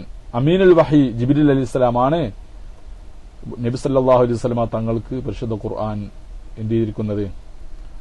പിന്നെ അവതരിപ്പിച്ചു കൊടുത്തു. നേരത്തെ ഇവിടെ ബാഖവി ചാലി ഉസ്താദ് ഓതിയ ഖുർആന്റെ പദങ്ങൾ കേട്ടില്ലേ? അല്ലേ? ഫലാ ഉഖ്സിമു ബിൽ ഖുന്നസിൽ ജവാരിൽ കുന്നസ്. പിൻവാങ്ങിപ്പോവുന്നവ നക്ഷത്രങ്ങളെ കൊണ്ട് ഞാൻ സത്യം ചെയ്ത് പറയുന്നു. ഈ നക്ഷത്രങ്ങളെ കുറിച്ചുള്ള സൂറത്ത് തക്വീറിലെ ആയത്ത്. ഫലാ ഉഖ്സിമു ബിൽ ഖുന്നസ്, പിൻവാങ്ങിപ്പോകുന്നവയെ എന്ന് വെച്ചാൽ നക്ഷത്രങ്ങളെ കുറിച്ച്. ഈ നക്ഷത്രങ്ങൾക്കുള്ള പഠനങ്ങളൊക്കെ വരുന്നത് ഈ കാലത്താണ്, അല്ലേ? ഇക്കാലത്താണ് സുഹൃത്തുക്കൾ നക്ഷത്രങ്ങളെ കുറിച്ചുള്ള പഠനങ്ങളൊക്കെ വലിയ വലിയ ടെലസ്കോപ്പുകൾ വെച്ച്, ശക്തമായ ടെലസ്കോപ്പുകൾ വെച്ചുകൊണ്ട് നിരീക്ഷിച്ചപ്പോൾ സുബ്ഹാനല്ലാഹ്, ഈ പ്രപഞ്ചത്തിന്റെ അവരുടെ ദൃശ്യപ്രപഞ്ചത്തിനെ കുറിച്ച് അവർ അമ്പരന്ന് നിൽക്കുകയാണ്. അതിന്റെ വലിപ്പം, അതിലെ വിസ്മയം കണ്ടുകൊണ്ട്. ഏതായാലാട്ടെ, ഫലാ ഉഖ്സിമു ബിൽ ഖുന്നസ്, അതൊക്കെ നല്ല പഠന വിധേയമാക്കുക. പരിശുദ്ധ ഖുർആന്റെ ഇത്തരം പദപ്രയോഗങ്ങൾ എടുത്തുകൊണ്ട് പഠന വിധേയമാക്കിയാൽ ഇനിയും എത്രയോ കാണാത്ത തലങ്ങളിലൊക്കെ ഇനിയും എത്തിപ്പിടിക്കാൻ സാധിക്കും. അത് ജവാരിൽ കുന്നസ്. എന്താ ജവാരിൽ കുന്നസ്? സഞ്ചരിച്ചുകൊണ്ടിരിക്കുന്നവയും അപ്രത്യക്ഷമായി കൊണ്ടിരിക്കുന്നവയെയും കുറിച്ചും അത് അങ്ങോട്ട് സത്യം ചെയ്ത് പറയുന്നു. പിൻവാങ്ങിപ്പോകുന്നുണ്ട്. എന്താ? അപ്പൊ ചില നക്ഷത്രങ്ങൾ അപ്രത്യക്ഷമായി പോകുന്നുണ്ട്. അതിലെ ശക്തികളൊക്കെ ക്ഷയിച്ചുകൊണ്ട് എന്തായി പോകുന്നുണ്ട്? ഇല്ലാതായി പോകുന്നുണ്ട്. ചിലത് സഞ്ചരിച്ചു കൊണ്ടേയിരിക്കുന്നുണ്ട്. അൽ ജവാരി അൽ കുന്നസ്. കുന്നസ് എന്ന് പറഞ്ഞാൽ തന്നെ ഈ അടിച്ചു കൂട്ടണമെന്നാ. എന്താണ് ഇപ്പോ ഇങ്ങനെ ഒന്നുണ്ടല്ലോ, എന്താണ് വേറൊരു സൈസ്, അത് എത്രയോ മില്യൺ കണക്കിന് വർഷങ്ങൾ അത് ജ്വലിച്ചു നിന്നുകൊണ്ട് പിന്നെ അതിന്റെ പ്രകാശമൊക്കെ കെട്ടുപോയിട്ട് അതെന്തായി തീരുന്നത് അവസാനം? അത് പിന്നെ അതെന്തോ ഒരു പേര് പറഞ്ഞോട്, പേര് മറന്നു, ഇപ്പൊ ഓർമ്മ വരുന്നില്ല. അതെന്ത് ചെയ്യുന്നുണ്ട്? മറ്റുള്ളതായിരിക്കുന്ന ബ്ലാക്ക് ഹോൾ. അതന്നെ ബ്ലാക്ക് ഹോൾ. ബ്ലാക്ക് ഹോൾ ആയിട്ട് തിരിഞ്ഞിട്ട് അതിലേക്ക് മറ്റു വസ്തുക്കളൊക്കെ പിടിച്ചു വലിച്ച് അതിലെ ആകർഷിക്കുക. അതിന് കുന്നസ് എന്നാ പറഞ്ഞത്. കുന്നസ് അടിച്ചേരുന്ന സാധനം എന്നാ. അടിച്ചേരുന്ന സാധനക്ക് വൃത്തിയാക്കുന്നത്. അത് അങ്ങനെ അന്തരീക്ഷത്തിൽ കിടക്കുന്ന ഇങ്ങനെയുള്ള സാധനങ്ങളൊക്കെ അത് വലിച്ചിങ്ങോട്ട് എടുക്കും, ഉള്ളോട്ട് വലിച്ചിങ്ങോട്ട്. അത് വലിയൊരു പിന്നെ അത് കണക്കാക്കാൻ പറ്റാത്ത അത്രമാത്രം വിസ്തൃതിയുണ്ട് അതെന്ന്. ഏതലാവട്ടെ. അപ്പൊ അൽ ജവാരിൽ കുന്നസ് സഞ്ചരിച്ചു കൊണ്ടിരിക്കുന്നവരും അപ്രത്യക്ഷമായി കൊണ്ടിരിക്കുന്നതിനെ കുറിച്ച് സത്യം ചെയ്ത് പറ. വല്ലൈലി ഇദാ അസ്അസ് രാത്രി നീങ്ങുമ്പോൾ അതുകൊണ്ടും സത്യം ചെയ്യുന്നു. വസ്സുബ്ഹി ഇദാ തനഫസ് പ്രഭാതം വിടർന്നു വരുമ്പോൾ അതുകൊണ്ടും ഞാൻ സത്യം ചെയ്ത് പറയുന്നു. ഇന്നഹു ലഖുർആനു ഇന്നഹു ലഖൗലു റസൂലിൻ കരീം തീർച്ചയായിട്ടും ഇത് ഖുർആൻ മാന്യനായ ഒരു ദൂതന്റെ വാക്കാകുന്നു. മാന്യനായ ഒരു ദൂതന്റെ വാക്കാകുന്നു. അതാരാ ആ മാന്യനായ ദൂതൻ? ജിബ്രീൽ അലൈഹിസ്സലാമാണ്. ജിബ്രീൽ അലൈഹിസ്സലാം മുഖേനയാണ് അള്ളാഹുവിന്റെ റസൂലിന് വഹി ലഭിക്കുന്നത്. ആ ജിബ്രീലിന്റെ ഗുണം പറയുന്നത് എന്താ? ദീ ഖുവത്തിൻ ഇൻദൽ അർശി മകീൻ. ദീ ഖുവത്തിൻ ശക്തിയുള്ളവനാണ്, ശക്തവാനാണ് ജിബ്രീൽ. ഏത് ഇഫ്രീത്ത് വന്നാലും ആരെ തൊടാൻ കഴിയൂല, കാണുമ്പോ തന്നെ അപ്പുറത്താൾ കരിഞ്ഞു പോകും പിശാചുക്കളൊക്കെ. ശക്തവാനാണ്. ദീ ഖുവത്തിൻ ഇൻദൽ അർശി സിംഹാസനത്തിന്റെ റബ്ബായ അള്ളാഹുവിന്റെ അടുക്കൽ ഉന്നത സ്ഥാനീയനായിരിക്കുന്ന ശക്തിയുള്ളതായ മലക്കാകുന്നു. മക്കീനിൻ അള്ളാഹുവിന്റെ അടുക്കൽ സ്ഥാനമുള്ളവരാണ്.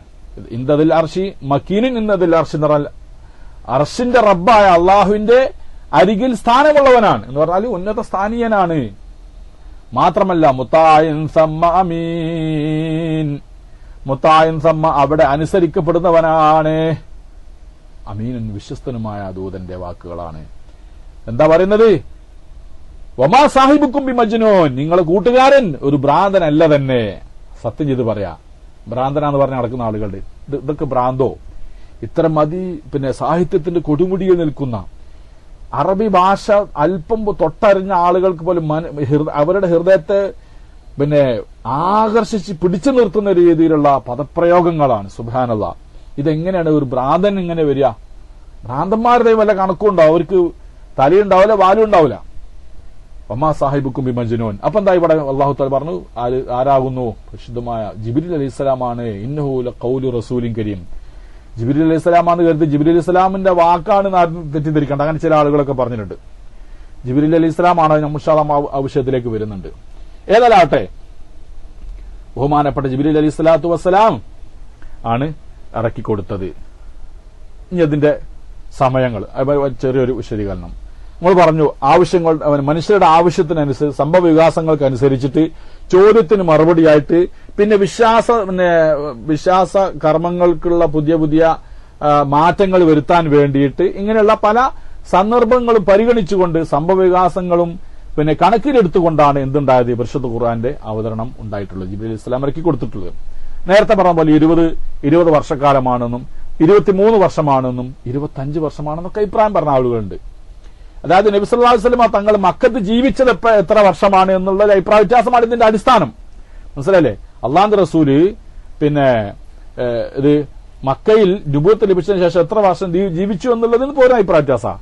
അത് ശരിയാ ഒരു വിവരത്തിലേക്ക് എത്തിക്കഴിഞ്ഞാൽ ആ അഭിപ്രായ വ്യത്യാസം അവിടെ ഇല്ലാതായിത്തീരും.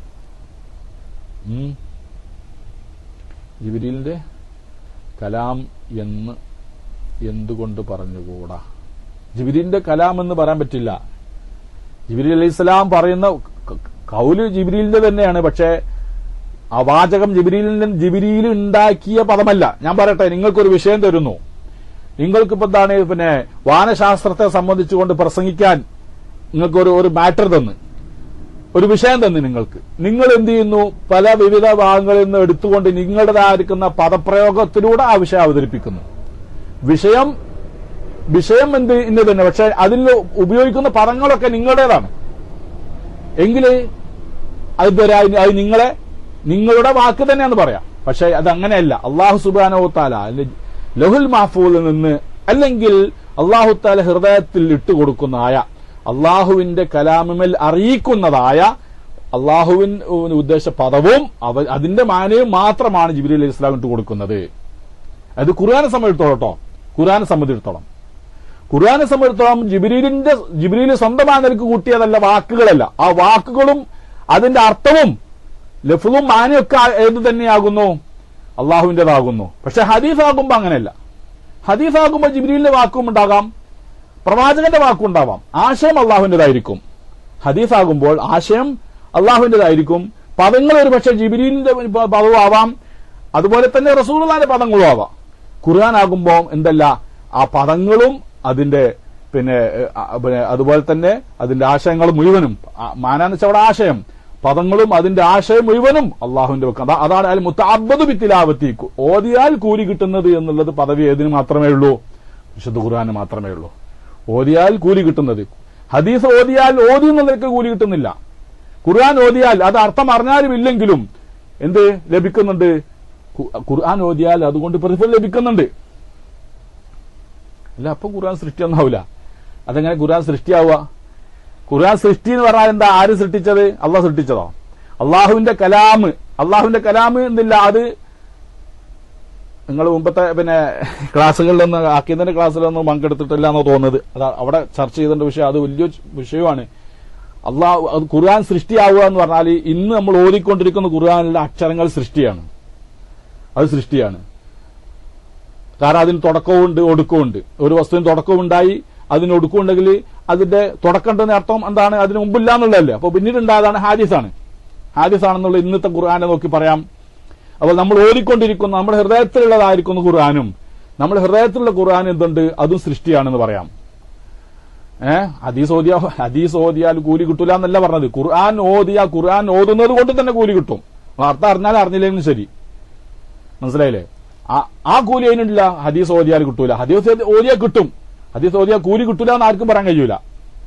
അത് അതിന്റെ ആദരവോട് ബഹുമാനം ഓതിയാൽ അതിന് കിട്ടും. പക്ഷെ അത് ഏതുപോലെയല്ല, വിശുദ്ധ ഖുർആൻ ഓതുന്നത് പോലെ ഓതിയാൽ തന്നെ കൂലി ഉണ്ട് എന്നുള്ള രൂപത്തിലല്ല അത് കിട്ടുന്നത്. അപ്പോ ഇവിടെന്താ? നമ്മുടെ ഹൃദയത്തിലുള്ള ഖുർആൻ അതെന്താണ്? അതിന് അവലുണ്ട് ആഖിറുണ്ട്. അത് സൃഷ്ടിയാണ്, അഹാദിസാണ്. നമ്മൾ പറഞ്ഞുകൊണ്ടിരിക്കുന്നതിനും നമ്മൾ എഴുതിക്കൊണ്ടിരിക്കുന്നതിനും ഒക്കെ എന്തുണ്ട്? ഹൃദയത്തിലുള്ളതിനും നാവ് കൊണ്ട് പറയുന്നതിനും കിതാബിലുള്ളതൊക്കെ ഹാദിസാണ്. അതൊക്കെ മഖ്ലൂക്ക്. അതിനെ മുസാഫുള്ളത് മഖ്ലൂക്ക് തന്നെയാണ്. പക്ഷേ ഇതിനു മേൽ അറിയിക്കുന്നതൊക്കെ എന്താണ്? അവന്റെ ദാത്തിൽ നിലകൊള്ളുന്നതായ ഈ ഒരു സവിശേഷ ഗുണമുണ്ട്. കലാമു എന്ന് പറഞ്ഞ അല്ലെ, ഖുദ്റത്ത്. അല്ലാഹു തആലക്ക് ഹയാത്തുണ്ട്, അവന് ഇൽമുണ്ട്, ഖുദ്റത്തുണ്ട്, എല്ലാം ഉണ്ട്. ഈ അതുപോലെയുള്ള അറിയിക്കുന്ന ഒരു സിഫത്ത് തന്നെയാണ് കലാമു എന്ന് പറയുന്നത്. ആ കലാമുമേൽ അറിയിക്കുന്ന വസ്തുക്കളാണ് ഇതൊക്കെ. ഏത്? അറബി ഭാഷ എമ്മിൽ അറിയിക്കുന്നതാണ്. അപ്പൊ നമ്മൾ ഖുർആനിൽ കാണുന്ന ഖുർആൻ, ആ അക്ഷരങ്ങളൊക്കെ എന്താണ്? അള്ളാഹു എന്തുണ്ട്? അതിന് തുടക്കമുണ്ട് ഒടുക്കുണ്ട്. അത് മഖ്ലൂക്കാണ്. പക്ഷെ അള്ളാഹുവിന്റെ കലാമ് എന്ന് പറയുന്ന അവന്റെ നഫ്സിയ കലാമ് എന്താകുന്നു? കദീമാകുന്നു. അതിനെന്തല്ല? അത് സൃഷ്ടിക്കപ്പെട്ടതല്ല. അള്ളാഹുവിന്റെ സത്തയിൽ നിലകൊള്ളുന്നതായിരിക്കുന്ന കലാം എന്ന് പറഞ്ഞ ഗുണം അത് മഖ്ലൂക്കല്ല. അതാണ് നമ്മുടെ അഹ്ലു സുന്നത്ത് വൽ ജമാഅത്തിന്റെ വിശ്വാസം. അള്ളാഹുവിന്റെ സത്തയിൽ നിലകൊള്ളുന്ന കലാം എന്ന് പറയുന്നതായ ആ സിഫത്ത് അത് കദീമാകുന്നു. അതിന് തുടക്കമില്ല, അതിന് ഒടുക്കവുമില്ല. അത് അസലിയാകുന്നു. അതാണ് കദീമ്. അതുകൊണ്ട് അത് മഖ്ലൂക്കല്ല. നേരെ മറിച്ചുകൊണ്ട് അതുമല്ല അറിയിക്കുന്ന അത് അറിയിക്കുന്ന പദങ്ങളുണ്ടല്ലോ. അത് ഹിബ്രു ഭാഷയിലാണെങ്കിൽ എന്തായി തീർന്നത്? അള്ളാഹു തആലാന്റെ കലാം ഹിബ്രു ഭാഷയിലായതുകൊണ്ട് അതെന്തായി? അത് തൗറാത്തായി തീർന്ന്. സിറിയക്ക് ഭാഷയിലായതുകൊണ്ട് അത് ഇഞ്ചിലായി. അറബി ഭാഷയിലായതുകൊണ്ട് അത് ഖുർആനായി. അപ്പോ ഭാഷകളൊക്കെ എന്തുണ്ട്? അത് അറിയിക്കുന്ന ഭാഷകൾ അറിയിക്കുന്ന ഭാഷ അറിയിക്കപ്പെടുന്നതൊക്കെ തന്നെ അള്ളാഹുവിന്റെ കലാമാണെങ്കിലും അതിനെക്കുറിച്ച് എന്ത് പറയാം? നമുക്ക് അള്ളാഹുവിന്റെ കലാം എന്ന് പറയാമെങ്കിലും അത് മഖ്ലൂക്കായ കലാമാണ്. പക്ഷെ മഖ്ലൂക്ക് അല്ലാത്തായിരിക്കുന്ന കലാം എന്ന് പറഞ്ഞാൽ അള്ളാഹുവിന്റെ സത്തയിൽ നിലകൊള്ളുന്നതായ അവന്റെ കലാം എന്ന് പറഞ്ഞ ഗുണത്തെ കുറിച്ചുകൊണ്ടാണ്. അത് മഖ്ലൂക്കല്ല നമ്മൾ പറയുന്നത്. ഇതൊക്കെ എന്താണ്? ഇതൊക്കെ തന്നെ അള്ളാഹുവിന്റെ കലാമാണെന്ന് ഇതിനെക്കുറിച്ചും പറയാം. അപ്പൊ അതുകൊണ്ട് ഇപ്പൊ അള്ളാഹുവിന്റെ സത്തയിൽ നിലകൊള്ളുന്ന ആ ഗുണത്തെക്കുറിച്ച് മാത്രമാണോ കലാം എന്ന് പറയാം? അതല്ല. മജാസ് നിലക്ക് അല്ലെ, മജാസ് നിൽക്കേണ്ട ഹക്കീക്കത്ത് നിൽക്കാൻ എന്താക്കാൻ നമുക്ക് യഥാർത്ഥത്തിൽ ഈ ഖുർആനെ സംബന്ധിച്ചും അള്ളാഹുവിന്റെ കലാമാണെന്ന് പറയാം. അതുപോലെ തന്നെ നമ്മൾ ഹൃദയത്തിലുള്ളതായിരിക്കുന്ന മനഃപ്പാടമുള്ളതിനെ കുറിച്ച് അള്ളാഹിന്റെ കലാമെന്ന് പറയാം. കാരണം അത് വ്യത്യസ്തമായിരിക്കുന്ന അസ്തിത്വമാണ് അതിനെല്ലാം ഉള്ളത്. വ്യത്യസ്തമായിരിക്കുന്ന അസ്തിത്വമാണ്. അതായത് മജാസ് അല്ല, അതായത് യഥാർത്ഥത്തിൽ തന്നെ ആലങ്കാരികമായിട്ടല്ല. ഖുർആന് ഇന്ന് നമ്മൾ കാണുന്ന ഓടിക്കൊണ്ടിരിക്കുന്ന മുസാഫിന് ഖുർആന് എന്ന് അത് യഥാർത്ഥത്തിൽ തന്നെ അതിന് പറയാം. ആലങ്കാരികമല്ലാതെ തന്നെ പറയാം. ഹൃദയത്തിലുള്ളതിനെ കുറിച്ചും പറയാം. മനസ്സിലായില്ലേ? അപ്പൊ പറയാ തീയിന്റെ ഉദാഹരണം എടുത്ത് സാധാരണ പറയാം. തീയിന്റെ ഉദാഹരണം, തീ അഗ്നി എന്ന വസ്തുവിന് എത്ര തരത്തിലുള്ള വുജൂദുണ്ട്, അസ്തിത്വമുണ്ട് അതിനേക്ക്. നമ്മള് തീ എന്ന് നമ്മൾ ഒരു ഇതിലെഴുതി, തീ എന്ന് നമ്മൾ ഇതിലെഴുതി ഒരു ഇതിലെഴുതി എന്ന് വെച്ചോളി. കണ്ടോ? ഇത് തീ അല്ലേ? തീ എന്ന് എഴുതി. അപ്പൊ എന്താണ്? അത് തീ എന്നല്ലേ യഥാർത്ഥത്തിൽ? തീ എന്ന് എഴുതിയാൽ തീ എന്നല്ലേ? വെള്ളാണോ? തീ എന്ന് എഴുതിയാൽ തീ തന്നെ അല്ലേ? അല്ല അഗ്നി എന്ന് കൂട്ടിയോളി. തീ എഴുതിയ തീ തന്നെയാണ്. പിന്നെ ഒന്നിന്റെ വേറൊന്നിനെ പിന്നെ വസ്തുവല്ല, അത് തീ തന്നെ. ഇനി നമ്മുടെ ഹൃദയത്തിൽ നിങ്ങൾ തീയൊന്ന് ഒന്നിങ്ങനെ രൂപപ്പെടുത്തി, ഹൃദയത്തിൽ അഗ്നി ഒന്ന് രൂപപ്പെടുത്തി, അതും തീ തന്നെയല്ലേ. ഹൃദയത്തിൽ ഉള്ളതും തീ തന്നെയല്ലേ നമ്മൾ രൂപപ്പെടുത്തിയത്. ഇങ്ങനെ കത്തുന്ന ഒന്നായിട്ട് ഇങ്ങനെ വിറകൊക്കെ ഇട്ടിങ്ങിട്ട് കത്തിച്ചുകൊണ്ട് ഇങ്ങനെ ജ്വലിക്കുന്ന തീ നമ്മൾ ഹൃദയത്തിൽ ഒന്ന് രൂപപ്പെടുത്തിയ അത് അവിടെ തീ തന്നെയല്ലേ. പക്ഷെ പുറത്തുള്ള തീ അതും തീ തന്നെയല്ലേ. പുറത്ത് നമ്മൾ ശരിക്കും കത്തിച്ചുകൊണ്ടിരിക്കുകയാണ്, കണ്ടുകൊണ്ടിരിക്കുന്ന തീയുണ്ട്, അതും തീ തന്നെയാണ്. ഹൃദയത്തിലുള്ളതും തീ തന്നെയാണ്, എവിടെ എഴുതിയതും തീ തന്നെയാണ്. മനസ്സിലല്ലേ? ഞാൻ പറയുന്നതിലുള്ള അതും തീ തന്നെയാണ്. പക്ഷെ അത് ഓരോന്നും അതിൻ്റെതായ അസ്തിത്വമുണ്ട്. അത് എല്ലാം തന്നെ എന്താകുന്ന ഹക്കീക്കത്താകുന്ന വെച്ചാൽ അത് ആലങ്കാരികമായി പറഞ്ഞതല്ല. ഇതുപോലെ പക്ഷെ എന്ത് വ്യത്യാസമുണ്ട്? പുറത്തുള്ള തീ ഇതെന്തുണ്ട്, അതിന്റെ ഹാരിജിയായിരിക്കുന്ന ആസാരങ്ങൾ ഉണ്ടാവും. പുറത്തുള്ള തീ പോയി തൊട്ട് കാണുന്നുണ്ടെങ്കിൽ കൈ കൊള്ളും. പക്ഷെ നമ്മുടെ ഹൃദയത്തിൽ തീ പിന്നെ രൂപപ്പെടുത്തിയെന്ന് വെച്ചാൽ ഹൃദയം കരിയുന്നില്ല, നമ്മുടെ ആകെ കരിഞ്ഞു പോകുന്നില്ല. അത് എന്തില്ല, അതിന്റെ ബാഹ്യമായിരിക്കുന്ന അതിന്റെ അടയാളങ്ങൾ ഹൃദയത്തിൽ ഉണ്ടാവില്ല, എഴുതുമ്പോഴും ഉണ്ടാവില്ല, പറയുമ്പോഴും ഉണ്ടാവില്ല. അപ്പൊ 4 വുജൂദ് വേദനിക്കേണ്ട തീ എന്ന് പറഞ്ഞതിന് മാത്രം 4 അസ്തിത്വം ഉണ്ടായി. അതിലൊന്നിന് മാത്രമേ എന്തുള്ളൂ, അതിന്റെ യഥാർത്ഥ പിന്നെ ഫലങ്ങളുള്ളതുള്ളൂ. അതായത് നമ്മൾ പുറത്ത് കാണുന്ന തീക്ക് മാത്രമേ അതിന്റെ ഫലങ്ങളുള്ളതുള്ളൂ. പക്ഷെ എല്ലാത്തിനും എന്ത് പറയാം, നമുക്ക് തീ എന്ന് പറയാം അല്ലേ. ഈ തീ, ആ തീയിന്റെ പിന്നെ ആലങ്കാരികമാണ് ഹൃദയത്തിലുള്ള തീ എന്ന് പറയേണ്ടതില്ല. ഇതുപോലെ തന്നെ ഖുർആൻ എന്നുള്ളത്, അള്ളാഹുവിന്റെ കലാം എന്നുള്ളത് അള്ളാഹുവിന്റെ സത്തയിൽ നിലകൊള്ളുന്നതായ അവന്റെ ആ സവിശേഷ ഗുണത്തിന് പറയുന്നത് പോലെ തന്നെ പരിശുദ്ധ ഖുർആനിൽ ഇന്ന് നമ്മുടെ മുമ്പുള്ള മുസ്ഹഫിൽ ഉള്ളതായിരിക്കുന്ന ആ കലിമത്തുകൾക്കും ഹർഫുകൾക്കും ഖുർആൻ എന്ന് പിന്നെ യഥാർത്ഥത്തിൽ പറയാൻ പറ്റുന്നതാണ്. നമ്മൾ ഓതിക്കൊണ്ടിരിക്കുന്നതിനും ഹൃദയത്തിലുള്ളതിനും മുസ്ഹഫിലുള്ളതിനും ഒക്കെ തന്നെ ഖുർആൻ എന്ന് പറയാൻ പറ്റും. പക്ഷെ എന്തല്ല, അത് കദീമാണെന്ന് പറയാൻ പറ്റില്ല. കദീം അള്ളാഹുവിന്റെ സത്യം നിലകൊള്ളുന്ന, തുടക്കവും ഒടുക്കവും ഇല്ലാത്ത, പിന്തലും മുന്തലുമില്ലാത്തതായ, അതുപോലെ തന്നെ വിടവില്ലാത്ത, മൗനമില്ലാത്ത അള്ളാഹുവിന്റെ ആ ഗുണങ്ങൾ, അത് കദീമാണ്, അത് സൃഷ്ടിയുമല്ല. പോട്ടെ, അപ്പൊ ആവശ്യം കഴിഞ്ഞില്ലേ. അപ്പൊ അത് ചർച്ച ചെയ്താൽ ഒരുപാട് സമയം അങ്ങനെ പോകും. ഇപ്പൊ ചോദിച്ചാളെ അയാൾ വേണ്ടോ, ചോദിച്ചാക്ക് തിരിഞ്ഞോ, ഖുർആൻ സൃഷ്ടിയല്ലേ എന്ന് ചോദിച്ചാക്ക് തിരിഞ്ഞോ? ആരാണ്? സലഫ് പോയോ?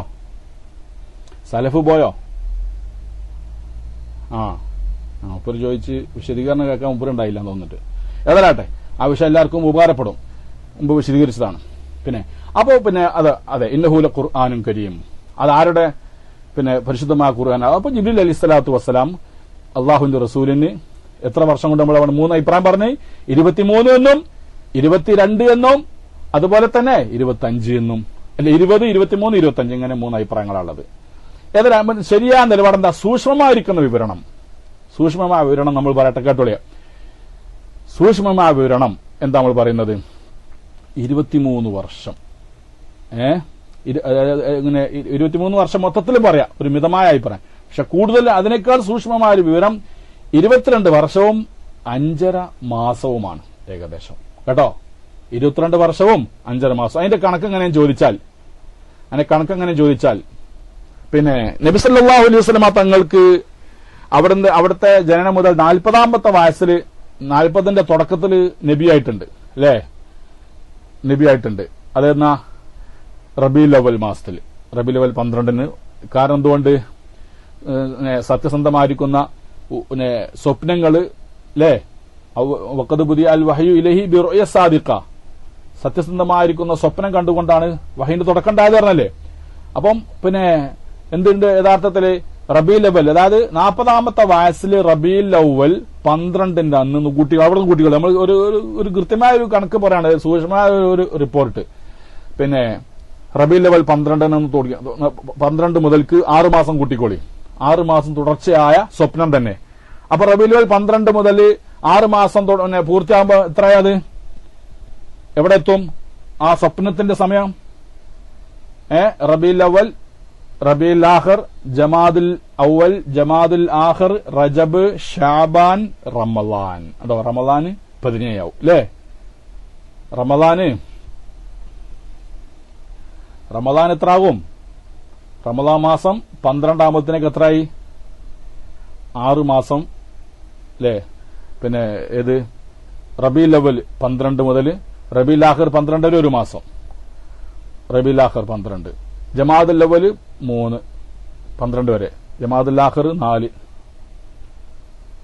പിന്നെ ജമാഅത്തുൽ അവ്വൽ, ജമാഅത്തുൽ ആഖിർ, റജബ്, ശഅബാൻ, റമദാൻ. അപ്പൊ എത്രയായി? അപ്പോ റസൂലുള്ളാഹിന്റെ ജനനം മുതൽക്ക്, അതായത് 40 വയസ്സ് മുതൽക്ക് പിന്നെ അങ്ങോട്ട് കണക്ക് കൂട്ടിയാൽ സ്വപ്നത്തിന്റെ കണക്ക് എത്ര വരെ തുടങ്ങും? റമദാൻ 17 വരെ ഉണ്ടായിട്ടുണ്ടെന്നുള്ള.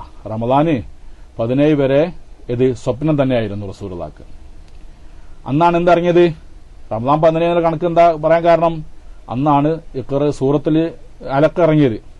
മനസ്സിലായില്ലേ? സൂറത്തുൽ അലഖ് ഇറങ്ങിയത് റമദാൻ 17 നിന്ന്. അപ്പൊ റമദാൻ 17 വരെ, റബീഉൽ അവ്വൽ 12 മുതൽ അടുത്ത റമദാൻ 17 വരെ എത്ര ദിവസമായി? മാസക്കണക്ക് നോക്കുക വെച്ചാല് 6 മാസവും 5 ദിവസമായി അല്ലേ?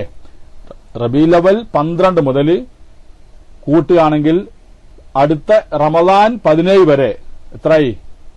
6 മാസവും 5 ദിവസമായി. പിന്നെ അവസാനം ഇറങ്ങിയതാണെങ്കിലോ, അവസാനം ഇറങ്ങിയ ആയത്ത് ഏതാ? വത്തഖൂ യൗമൻ തുർജഊന ഫീഹി ഇലല്ലാഹ് സുമ്മ തുവഫാ കുല്ലു നഫ്സിൻ മാ കസബത് വഹും ലാ യുദ്ലമൂൻ. ഇതാണ് അവസാനം ഇറങ്ങിയ ആയത്ത് അല്ലേ? നമ്മൾ മുമ്പ് പറഞ്ഞിട്ടുണ്ട്. അവസാനം ഇറങ്ങിയ ആയത്ത് എന്താണ്? അവസാനം ഇറങ്ങിയ ആയത്ത് വത്തഖൂ യൗമൻ തുർജഊന ഫീഹി ഇലല്ലാഹ് എന്നുള്ളതാണ്. അത് റസൂലുള്ളാഹി സ്വല്ലല്ലാഹു അലൈഹി വസല്ലമയുടെ വഫാത്തിന് എത്ര ദിവസം മുന്നാണ്? ചിലർ പറയുന്നു 9 ദിവസം മുന്നാണ്, ചിലർ 11 ദിവസമാണ്, ചിലർ 21 ദിവസം മുന്ന്. ഒരു മിതമായ റിപ്പോർട്ട് എടുത്തുകയാണെങ്കിൽ എത്രയായി? അവിടെ എത്രയായി? നമ്മൾ പിന്നെ ഒരു 11 ദിവസം കൂട്ടുക. ഈ ആയത്തിറങ്ങി 11ാമത്തെ ദിവസം അള്ളാഹുവിന്റെ റസൂൽ വഫാത്തായി, ലോകത്തോട് ഇവിടെ പറഞ്ഞു സല്ലല്ലാഹു അലൈഹി വസല്ലം. അപ്പോ എത്ര ഇവിടെ വഹി ഇറങ്ങാത്ത, അതായത് വഹി ഇല്ലാത്ത സമയമാണ് പറഞ്ഞത് കേട്ടോ. നമുക്ക് ഇതിന് പുത്രം മനസ്സിലാക്കാണെന്ന് വെച്ചാല്, പിന്നെ 40ാം വയസ്സ് നുബുവത്ത് ലഭിച്ചത് മുതൽ റബീഉൽ അവ്വൽ 40ാമത്തെ വയസ്സ് റബീഉൽ അവ്വൽ 12 മുതൽ അള്ളാഹുവിന്റെ റസൂൽ വഫാത്താകുന്നത് വരെ വഹി ഇറങ്ങാത്ത ദിവസം എത്ര കിട്ടും? മൊത്തത്തില് 6 മാസവും 16 ദിവസം കിട്ടും. കാരണം എന്ത്? നമ്മൾ ആദ്യം പറഞ്ഞവിടെ പിന്നെ അള്ളാഹുവിന്റെ റസൂലിന് റമദാൻ 17 നിന്ന് പരിശുദ്ധ ഖുർആൻ ഇറങ്ങുന്ന ആ സമയം വരെ, പിന്നെ സ്വപ്നത്തിന്റെ തുടക്കം മുതൽ സൂറത്തുൽ അലഖ് ഇറങ്ങുന്നത് വരെ 5 മാസവും 17 ദിവസവും അല്ലേ? 5 മാസവും പിന്നെ അല്ല 6 മാസവും 5 ദിവസവും എന്ത് ചെയ്തിട്ടുണ്ട്? അവിടെ പിന്നെ വഹി ഇറങ്ങാത്ത സമയം ഉണ്ടായിട്ടുണ്ട്. കാരണം സ്വപ്ന മുഖേന തന്നെ. പിന്നെ അവസാനത്തെ ആയത്തിറങ്ങിയിട്ട് 11 ദിവസവും. അപ്പൊ എത്രയായി? 6 മാസവും 5 കൂടി 11 കൂടി കൂട്ടിയാല് 6 മാസവും 5 ദിവസത്തിലേക്കും 11 ദിവസം കൂടി കൂട്ടിയാൽ എത്രയായി? അപ്പൊ 6.5 മാസമായി അല്ലേ? അതെ, 16 ദിവസം. 6.5 മാസം തന്നെ 16 ദിവസം. 6-16. അപ്പോ ഈ റസൂലുള്ളാഹിന്റെ മൊത്തം വയസ്സ് എത്രയാണ്? 63 അല്ലേ? ഏറ്റവും പിന്നെ ജുംഹൂർ ബലപ്പെട്ട അഭിപ്രായം അനുസരിച്ചുകൊണ്ട് റസൂലുള്ളാഹി എത്ര കാലം ജീവിച്ചിട്ടുണ്ട് ഇവിടെ മൊത്തത്തിൽ ഈ ഭൂമിയിൽ? 63 വയസ്സ്. ഈ 63 പിന്നെ അതെ, നുബുവത്ത് ലഭിച്ചതിന് ശേഷം എത്ര ഉണ്ടാകുക? നുബുവത്ത് ലഭിച്ചതിന് ശേഷം 23 വയസ്സ് അല്ലേ?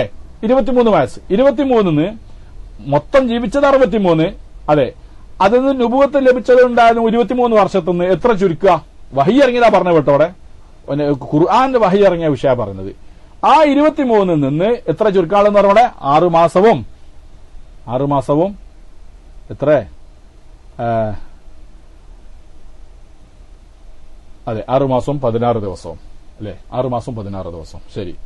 അപ്പൊ 23 6 മാസവും 16 ദിവസവും ചുരുക്കിയിട്ടുള്ള കണക്ക് നമ്മൾ ആദ്യം പറഞ്ഞത് എത്ര കിട്ടിയെന്നപ്പോ 22 വർഷവും 5 മാസവും 14 ദിവസവും കേട്ടില്ലേ? ഏതൊക്കെയാണ്?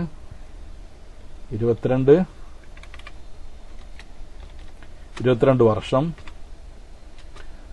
പിന്നെ 5 മാസം 14 ദിവസം.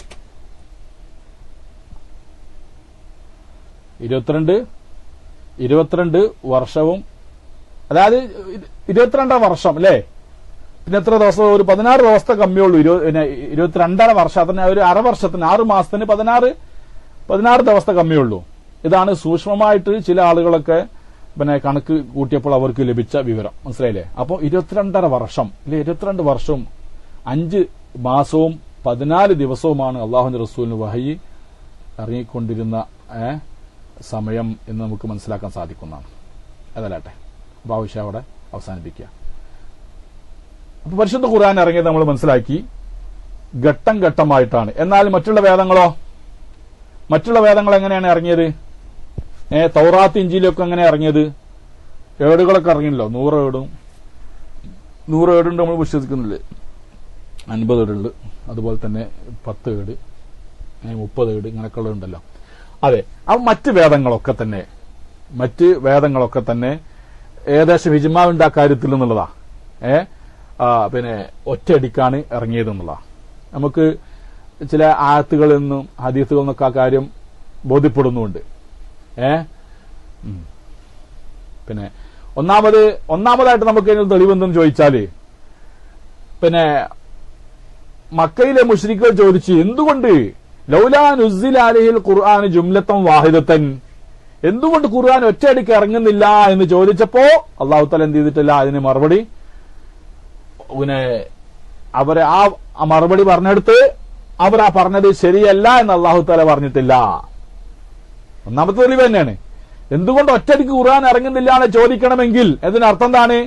ഘട്ടം ഘട്ടമായിട്ടാണ് ഇറങ്ങിയത് എന്നുള്ള അവരെ അനുഭവത്തിൽ നിന്ന് അവർ പറയുന്നത്, ചോദിക്കുന്നത്. അപ്പൊ ഖുർആൻ അള്ളാഹു സുബ്ഹാനഹു വ തആല അവർ ആ വാദം ശരിയല്ല എന്ന് പറഞ്ഞിട്ടില്ല. പല കാര്യങ്ങളും അവർ പറഞ്ഞതിന് ഖുർആൻ എതിർത്തിട്ടുണ്ട്. ഖുർആൻ ഇറക്കിയിട്ടുണ്ട്. മനസ്സിലായില്ലേ? അപ്പൊ അവർ ഒരിക്കൽ ചോദിച്ചു, എന്താണ് ഈ പ്രവാചകന്മാരുടെ സ്ഥിതി? മാലി ഹാദർ റസൂലി യകുലു താമ വംശിഫുൽ അസ്വാഖ്, എന്താണ് ഈ പ്രവാചകന്? എന്ത് പ്രവാചകനാ? അങ്ങാടി കൂടെ പോവുക, സഞ്ചരിക്കുക, എന്നിട്ട് ഭക്ഷണം കഴിക്കുക, ഇതൊക്കെ ഒരു പ്രവാചകന്മാർക്ക് യോജിച്ച പണിയാണോ? യോജിച്ച പ്രവാചകന്മാർ ഇങ്ങനെയൊന്നല്ലല്ലോ, സാധാരണ മനുഷ്യന്മാരെ മാതിരി നടക്കലാണോ?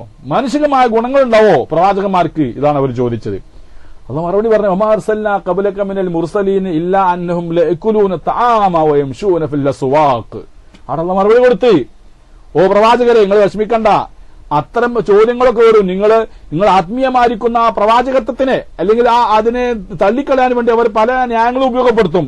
താങ്കൾ വിഷമിക്കണ്ട, മുമ്പ് കഴിഞ്ഞു പോകാതിരിക്കുന്ന സർവ്വപ്രവാചകന്മാരെയും നാം നിയോഗിച്ചിട്ടില്ല എങ്ങനെയുള്ളവരായിട്ടല്ലാതെ, ലയകുലൂന തആമ വയംശൂന ഫിൽ അസ്വാഖ്, അവർ ഭക്ഷണം കഴിക്കുന്നവരുമാണ്. അങ്ങാടി കൂടി ആവശ്യത്തിന് വേണ്ടി വാങ്ങാനും കൊടുക്കാനും കച്ചവടം കാര്യത്തിനൊക്കെ അവർ അങ്ങാടിയിൽ നടക്കുന്നവരുമായിട്ടല്ലാതെ നാം മുമ്പുള്ള പ്രവാചകന്മാരെ നിയോഗിച്ചിട്ടില്ല. മനസ്സിലായില്ലേ? അപ്പൊ മറുപടി കൊടുത്തിട്ടുണ്ട്. അപ്പൊ അവര് പരിശുദ്ധ ഖുർആനിന്റെ അവതരണത്തെ സംബന്ധിച്ച് എന്തുകൊണ്ട് ഒറ്റയടിക്ക് ഇറങ്ങുന്നില്ല എന്നുള്ള ചോദ്യത്തിന് മറുപടിയായിട്ട് അല്ലാഹു തആല അവരുടെ ചോദ്യത്തെ ഗണ്ണിക്കാത്തത് കൊണ്ട് തന്നെ അത് എന്തുണ്ട് സത്യത്തില്, അങ്ങനെ സത്യത്തിൽ ഒറ്റയടിക്കല്ല ഇറക്കിയത് എന്നുള്ളതിനുള്ള തെളിവ് അത് തന്നെയാണ്. പിന്നെ ഏതാട്ടെ, നമുക്ക് കൂടുതൽ നിൽക്കില്ല, നമുക്ക് ഉറപ്പന്നെയാണ്. മുൻ വേദങ്ങളൊക്കെ ഒറ്റയടിക്കാണ്. അത് നമുക്ക് തെളിവുകൾ നിരവധിയുണ്ട്. വലമ്മാ സഖത അൻ മൂസൽ ഗളബ് അഖദൽ അൽവാഹ വഫീ നുസ്ഖതിഹാ ഹുദൻ വറഹ്മത്തുൻ ലില്ലദീന ഹും ലിറബ്ബിഹിം യർഹബൂൻ. മൂസാ നബി അലൈഹി സ്വലാമിന് കോപമടങ്ങിയപ്പോൾ അദ്ദേഹം ആ ഫലകം കയ്യിൽ എടുത്തു പിടിച്ചു. വഫീ നുസ്ഖതിഹാ, അതിലുണ്ട്, അതിന്റെ കോപ്പിയിലുണ്ട്, അതിന്റെ നുസ്ഖയിലുണ്ട്, അള്ളാഹുവിന്റെ റഹ്മത്തുണ്ട്. ഇവിടെ എന്താ പറഞ്ഞത്? അപ്പോ മൂസാ നബി അലൈഹി സ്വലാമിന് ഒരു ഫലകത്തിൽ തൗറാത്ത് ഫുള്ളായിട്ട് അള്ളാഹു തആല എഴുതി കൊടുത്ത്, അള്ളാഹു എഴുതി കൊടുത്തു എന്ന് വെച്ചാല് ആ രൂപത്തിലാണ് ആർക്ക് ലഭിച്ചത്? മൂസാ നബി അലൈഹി സ്വലാമിന്. അല്ല അള്ളാഹു തആല അങ്ങനെ എഴുതി കൊടുക്കാന്ന് മനസ്സിലാക്കരുത് കേട്ടാ. അള്ളാഹു സുബ്ഹാനഹു നേരത്തെ ലൗഹുൽ മഹ്ഫൂദിൽ ഖുർആൻ ഉണ്ടെന്ന് പറഞ്ഞില്ലേ, അതിനെപ്പറ്റി പറഞ്ഞതുപോലെ തന്നെയാണ് ആ അടിസ്ഥാന വിശ്വാസം നമുക്ക് എല്ലായിടത്തും വേണം. ഓരോ അള്ളാഹിനെ കുറിച്ച് നാം മനസ്സിലാക്കുന്നിടത്ത്, അവന്റെ സത്തയെക്കുറിച്ച്, അവന്റെ സിഫത്തിനെ കുറിച്ച് മനസ്സിലാക്കുന്നിടത്ത് സൃഷ്ടിയോട് തുല്യമാകുന്ന ഒന്നും നമ്മൾ മനസ്സ് തോന്നിപ്പോകാൻ പാടില്ല. കാരണം ലൈസ കമിസ്ലിഹി ഷൈഉൻ, അള്ളാഹുവിനെ പോലെ യാതൊന്നുമില്ല എന്നുള്ളതാണ് അടിസ്ഥാനപരമായ നമ്മുടെ വിശ്വാസം. പിന്നെ വേറെയുണ്ട്, മനസ്സിലായില്ലേ? അതുപോലെ തന്നെ തൗറാത്താവട്ടെ ഇഞ്ചീലാവട്ടെ എല്ലാം ഒറ്റയടിക്കാണ് ഇറങ്ങിയത് എന്ന് നമുക്ക് മനസ്സിലാക്കാൻ സാധിക്കും. ഇബ്രാഹിം നബി അലൈഹി സ്വലാമിന്റെ സുഹുഫ് സബൂറാവട്ടെ അതെല്ലാം ഒറ്റയടിക്കാണ് ഇറങ്ങിയിരിക്കുന്നത്. ഇനി നമ്മൾ നോക്കാനുള്ളത് എങ്ങനെ അറിയോ? ജിബ്രീൽ അലൈഹി സ്വലാം എങ്ങനെയാണ് വഹീനെ സ്വീകരിച്ചത് എന്നുള്ളതാണ്. ഇതിന് ചില ഭാഗങ്ങളൊക്കെ തഹാബി ഓതുമ്പോൾ പറഞ്ഞിട്ടുണ്ട്. നമ്മൾ ജിബ്രീൽ അലൈഹി ഇസ്ലാം എങ്ങനെയായിരുന്നു വഹീനെ സ്വീകരിച്ചത്? യഥാർത്ഥത്തിൽ അത് അദൃശ്യമായിരിക്കുന്ന ചർച്ച, അദൃശ്യമായ കാര്യങ്ങളാണ്. എങ്കിലും ചില ഉലമാക്കൾ അതുമായിട്ട് ബന്ധപ്പെട്ടുകൊണ്ടുള്ളതായിരിക്കുന്ന ചില വീക്ഷണങ്ങളൊക്കെ അവർ ഒക്കെ അവതരിപ്പിച്ചിട്ടുണ്ട്.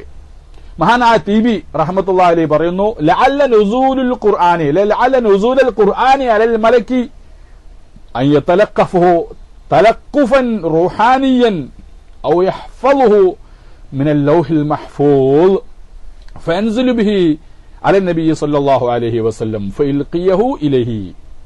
കണ്ടോ, ഖുർആൻ എങ്ങനെ ജിബ്രീൽ കിട്ടിയത് എങ്ങനെയാണ്?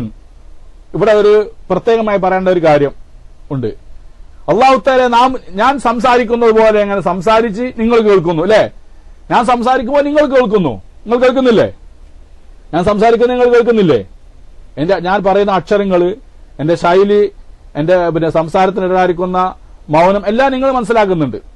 എന്റെ സംസാരങ്ങൾ കേൾക്കുന്നില്ലേ? ഉണ്ട്. വരട്ടെ, അങ്ങോട്ട് മറുപടി വരട്ടെ. അപ്പോ ഇതുപോലെയല്ല യഥാർത്ഥത്തിൽ അല്ലാഹു സുബ്ഹാനഹു വ തആല സംസാരിച്ചിട്ട് ജിബ്രീൽ കേട്ടിട്ട് അത് എഴുതിയെടുത്ത് കൊണ്ടുകൊടുത്തതാണോ? അല്ല, അങ്ങനെയല്ല. അങ്ങനെ വിശ്വസിക്കാൻ പാടില്ല. അല്ലാഹു തആലാന്റെ കലാമിന് എന്തില്ല നമ്മൾ പഠിച്ചിട്ടുണ്ട്? അക്ഷരവുമില്ല, ശബ്ദവുമില്ലാത്താണ് അള്ളാഹുവിന്റെ കലാമ്, നഫ്സിയ കലാമാകുന്നു എന്ന് പഠിച്ചിട്ടുണ്ട്. പിന്നെ എങ്ങനെ ജിബ്രീൽ കിട്ടിയെന്ന് ചോദിച്ചാൽ രണ്ട് അഭിപ്രായങ്ങൾ അവിടെ ഉള്ളത്. ഒന്ന് തന്നെ ഇവിടെ പറഞ്ഞേ, എന്ത്? ജിബ്രീൽ അലൈഹി സ്വലാത്തു വസ്സലാം പിന്നെ ജിബ്രീൽ അലൈഹി സ്വലാം ആത്മീയ നൽകി അതിനെ പിടിച്ചെടുക്കുകയായിരുന്നു. ആത്മീയമായിരിക്കുന്ന ഒരു പിടിച്ചെടുക്കലാണ് ഒന്നത്. അല്ലെങ്കിൽ ലഹുൽ മഹ്ഫൂദ് ഒന്ന് കാണാതെ പഠിക്കലാണ്. ലഹുൽ മഹ്ഫൂദിലുണ്ടല്ലോ ഖുർആന്, ലഹുൽ മഹ്ഫൂദിലുണ്ട് എന്നുള്ളത് നമ്മൾ നേരത്തെ പറഞ്ഞു, പരിശുദ്ധ ഖുർആൻ കൊണ്ട് സ്ഥിരപ്പെട്ടതാണ്. ലഹുൽ മഹ്ഫൂദ് ഒന്ന് കാണാതെ ആവശ്യത്തിനനുസരിച്ചുകൊണ്ട് അള്ളാഹുവിന്റെ ഓർഡർ പ്രകാരം കാണാതെ പഠിച്ചിട്ട് ഇറക്കി കൊടുക്കലായിരുന്നു എന്നൊരു അഭിപ്രായങ്ങളും. അതല്ല, അല്ലാഹു സുബ്ഹാനഹു വ തആല ജിബ്രീൽ അലൈഹി ഇസ്ലാമിന്റെ ഹൃദയത്തിലേക്ക് ഇട്ടുകൊടുക്കുകയായിരുന്നു ആവശ്യത്തിനുള്ള അതിന്റെ ലഫ്ളും അതിന്റെ ആശയവും, പദവും ആശയവും ഒക്കെ അല്ലാഹു സുബ്ഹാനഹു വ തആല ജിബ്രീൽ അലൈഹി ഇസ്ലാം ഹൃദയത്തിൽ ഇട്ടുകൊടുക്കുകയായിരുന്നു. എന്നിട്ട് ജിബ്രീൽ അത് ആർക്ക് ഇട്ടുകൊടുക്കും? നബി സല്ലല്ലാഹു അലൈഹി വസല്ലം തങ്ങൾക്ക് ഇട്ടുകൊടുക്കുകയായേക്കാം എന്ന് പറയുന്നുണ്ട്. പിന്നെ വേറൊന്നുണ്ട്,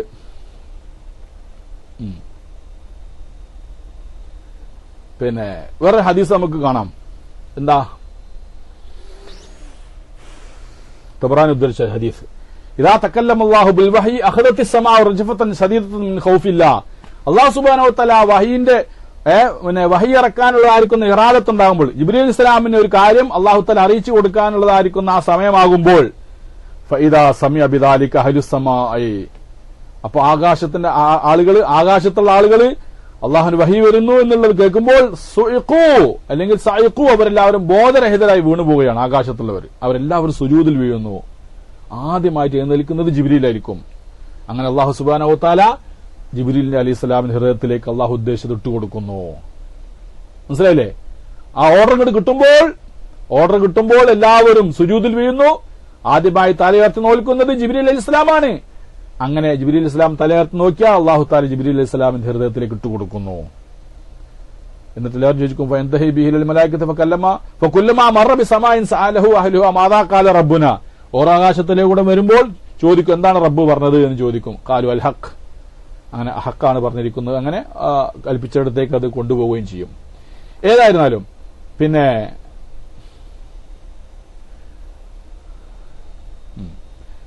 നമ്മൾ ആദ്യം പറഞ്ഞതാണ്, ജിബ്രീൽ അലൈഹി ഇസ്ലാമിൻ ഹൃദയത്തിൽ അല്ലാഹു തആല ഇട്ടുകൊടുക്കുകയായിരുന്നു എന്നുള്ള അഭിപ്രായമാണ് കൂടുതലും പ്രബലമായിട്ട് വന്നിരിക്കുന്നത്. ഖുർആനോട് യോജിക്കുന്നത് തന്നെയാണ്. മനസ്സിലായില്ലേ?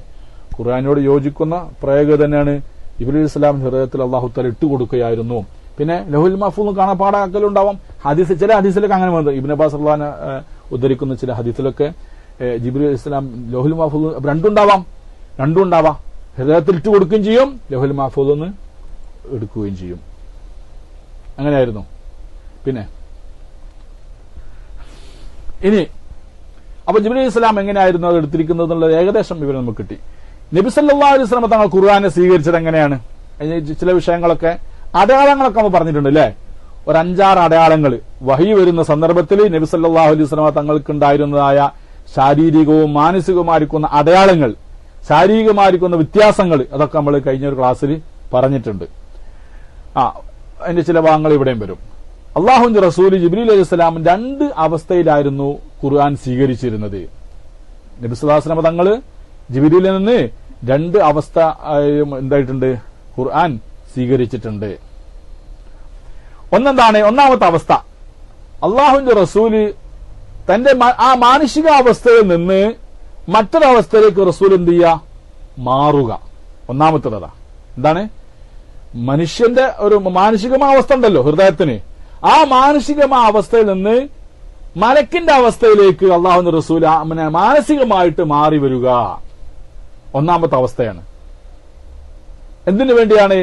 ഇത് സ്വീകരിക്കാനുള്ളതായിരിക്കുന്ന ഒരു പാകത, ഒരു പക്വത ആ ഹൃദയത്തിന് ലഭിക്കാൻ വേണ്ടി മാനുഷികമായ അവസ്ഥയിൽ നിന്ന് മറ്റൊരവസ്ഥയിലേക്ക് അള്ളാഹുവിന്റെ റസൂല് മാറുക എന്നത് മലക്കിനെ പോലെ ആവുക.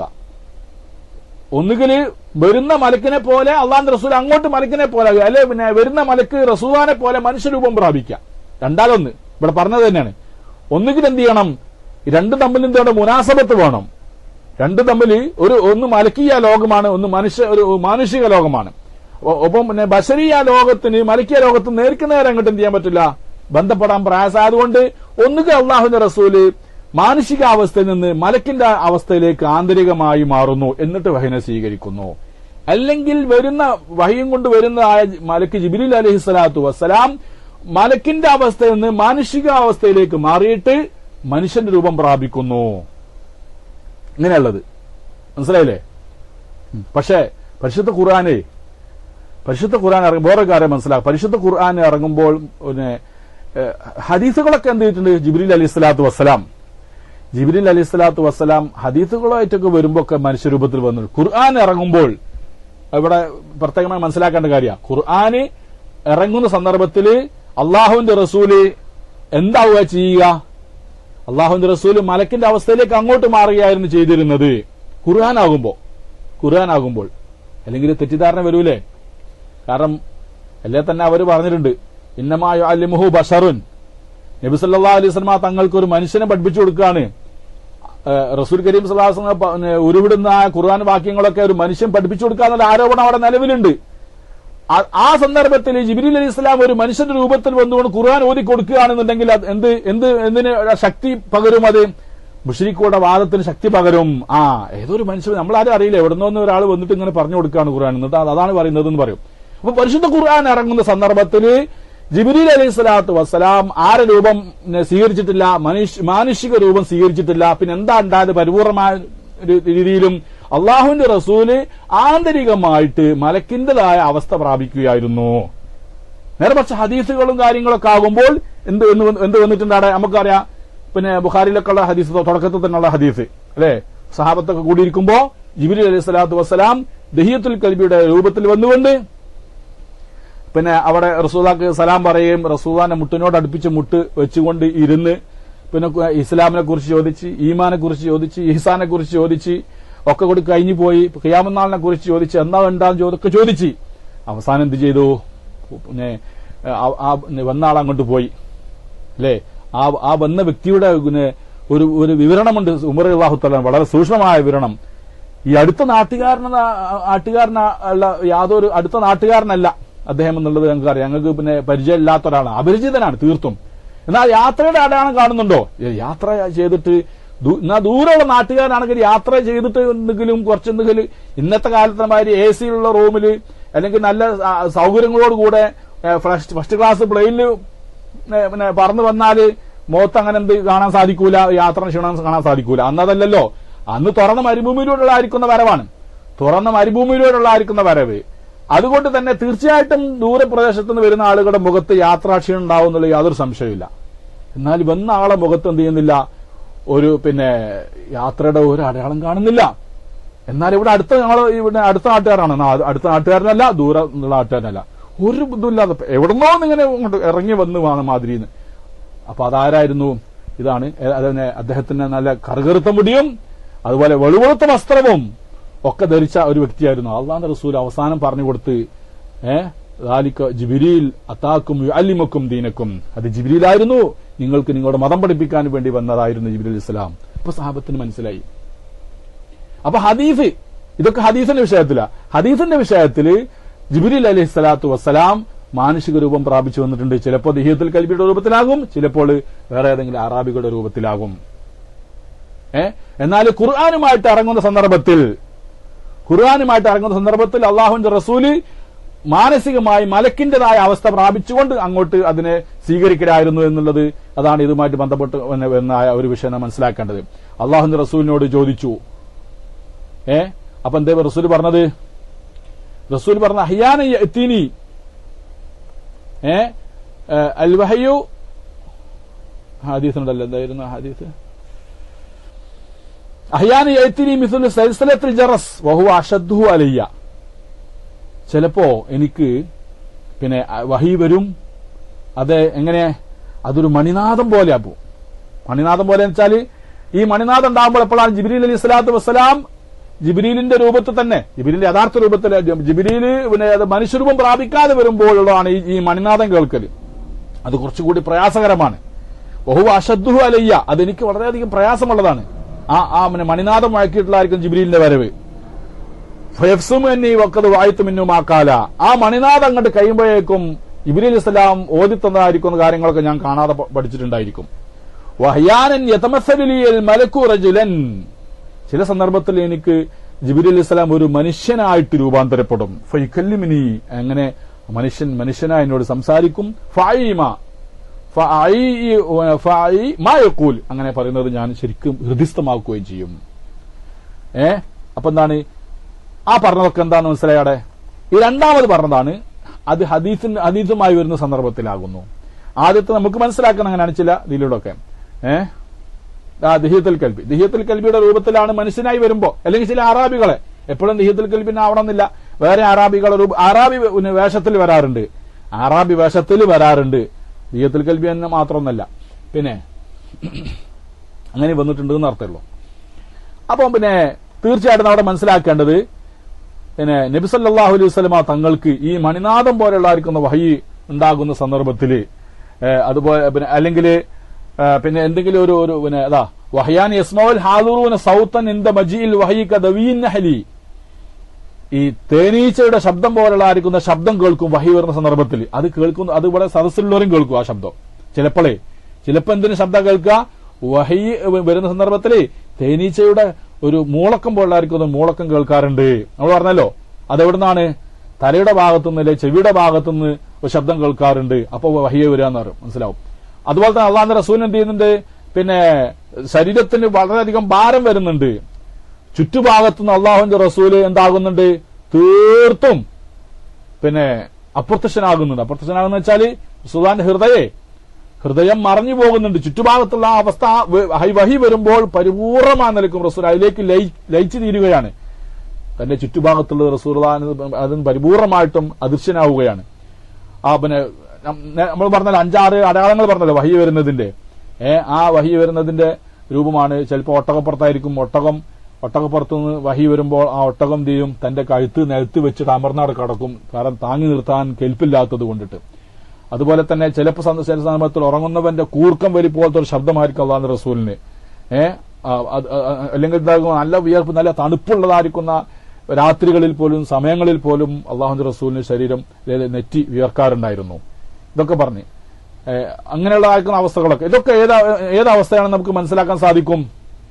പിന്നെ മലക്കിയായിരിക്കുന്ന അവസ്ഥ, റസൂൽ കരീം സല്ലല്ലാഹു അലൈഹി വസല്ലം തങ്ങൾ മലക്കിയ അവസ്ഥ കൈവരിക്കുമ്പോഴാണ് ഇത്തരം പിന്നെ അടയാളങ്ങളൊക്കെ ഉണ്ടാവുക എന്നുള്ളത് നമുക്ക് മനസ്സിലാവും. അത് റസൂൽ പറഞ്ഞല്ലോ, ഈ അവസ്ഥയാണ് എനിക്ക് ഏറ്റവും കൂടുതൽ പിന്നെ ഏറ്റവും കൂടുതൽ പിന്നെ വിഷമകരമായിരിക്കുന്ന അവസ്ഥ ഞാൻ മലക്കിന്റെ അവസ്ഥയിലേക്ക് അങ്ങോട്ട് നീങ്ങുമ്പോഴാകുന്നു എന്ന്.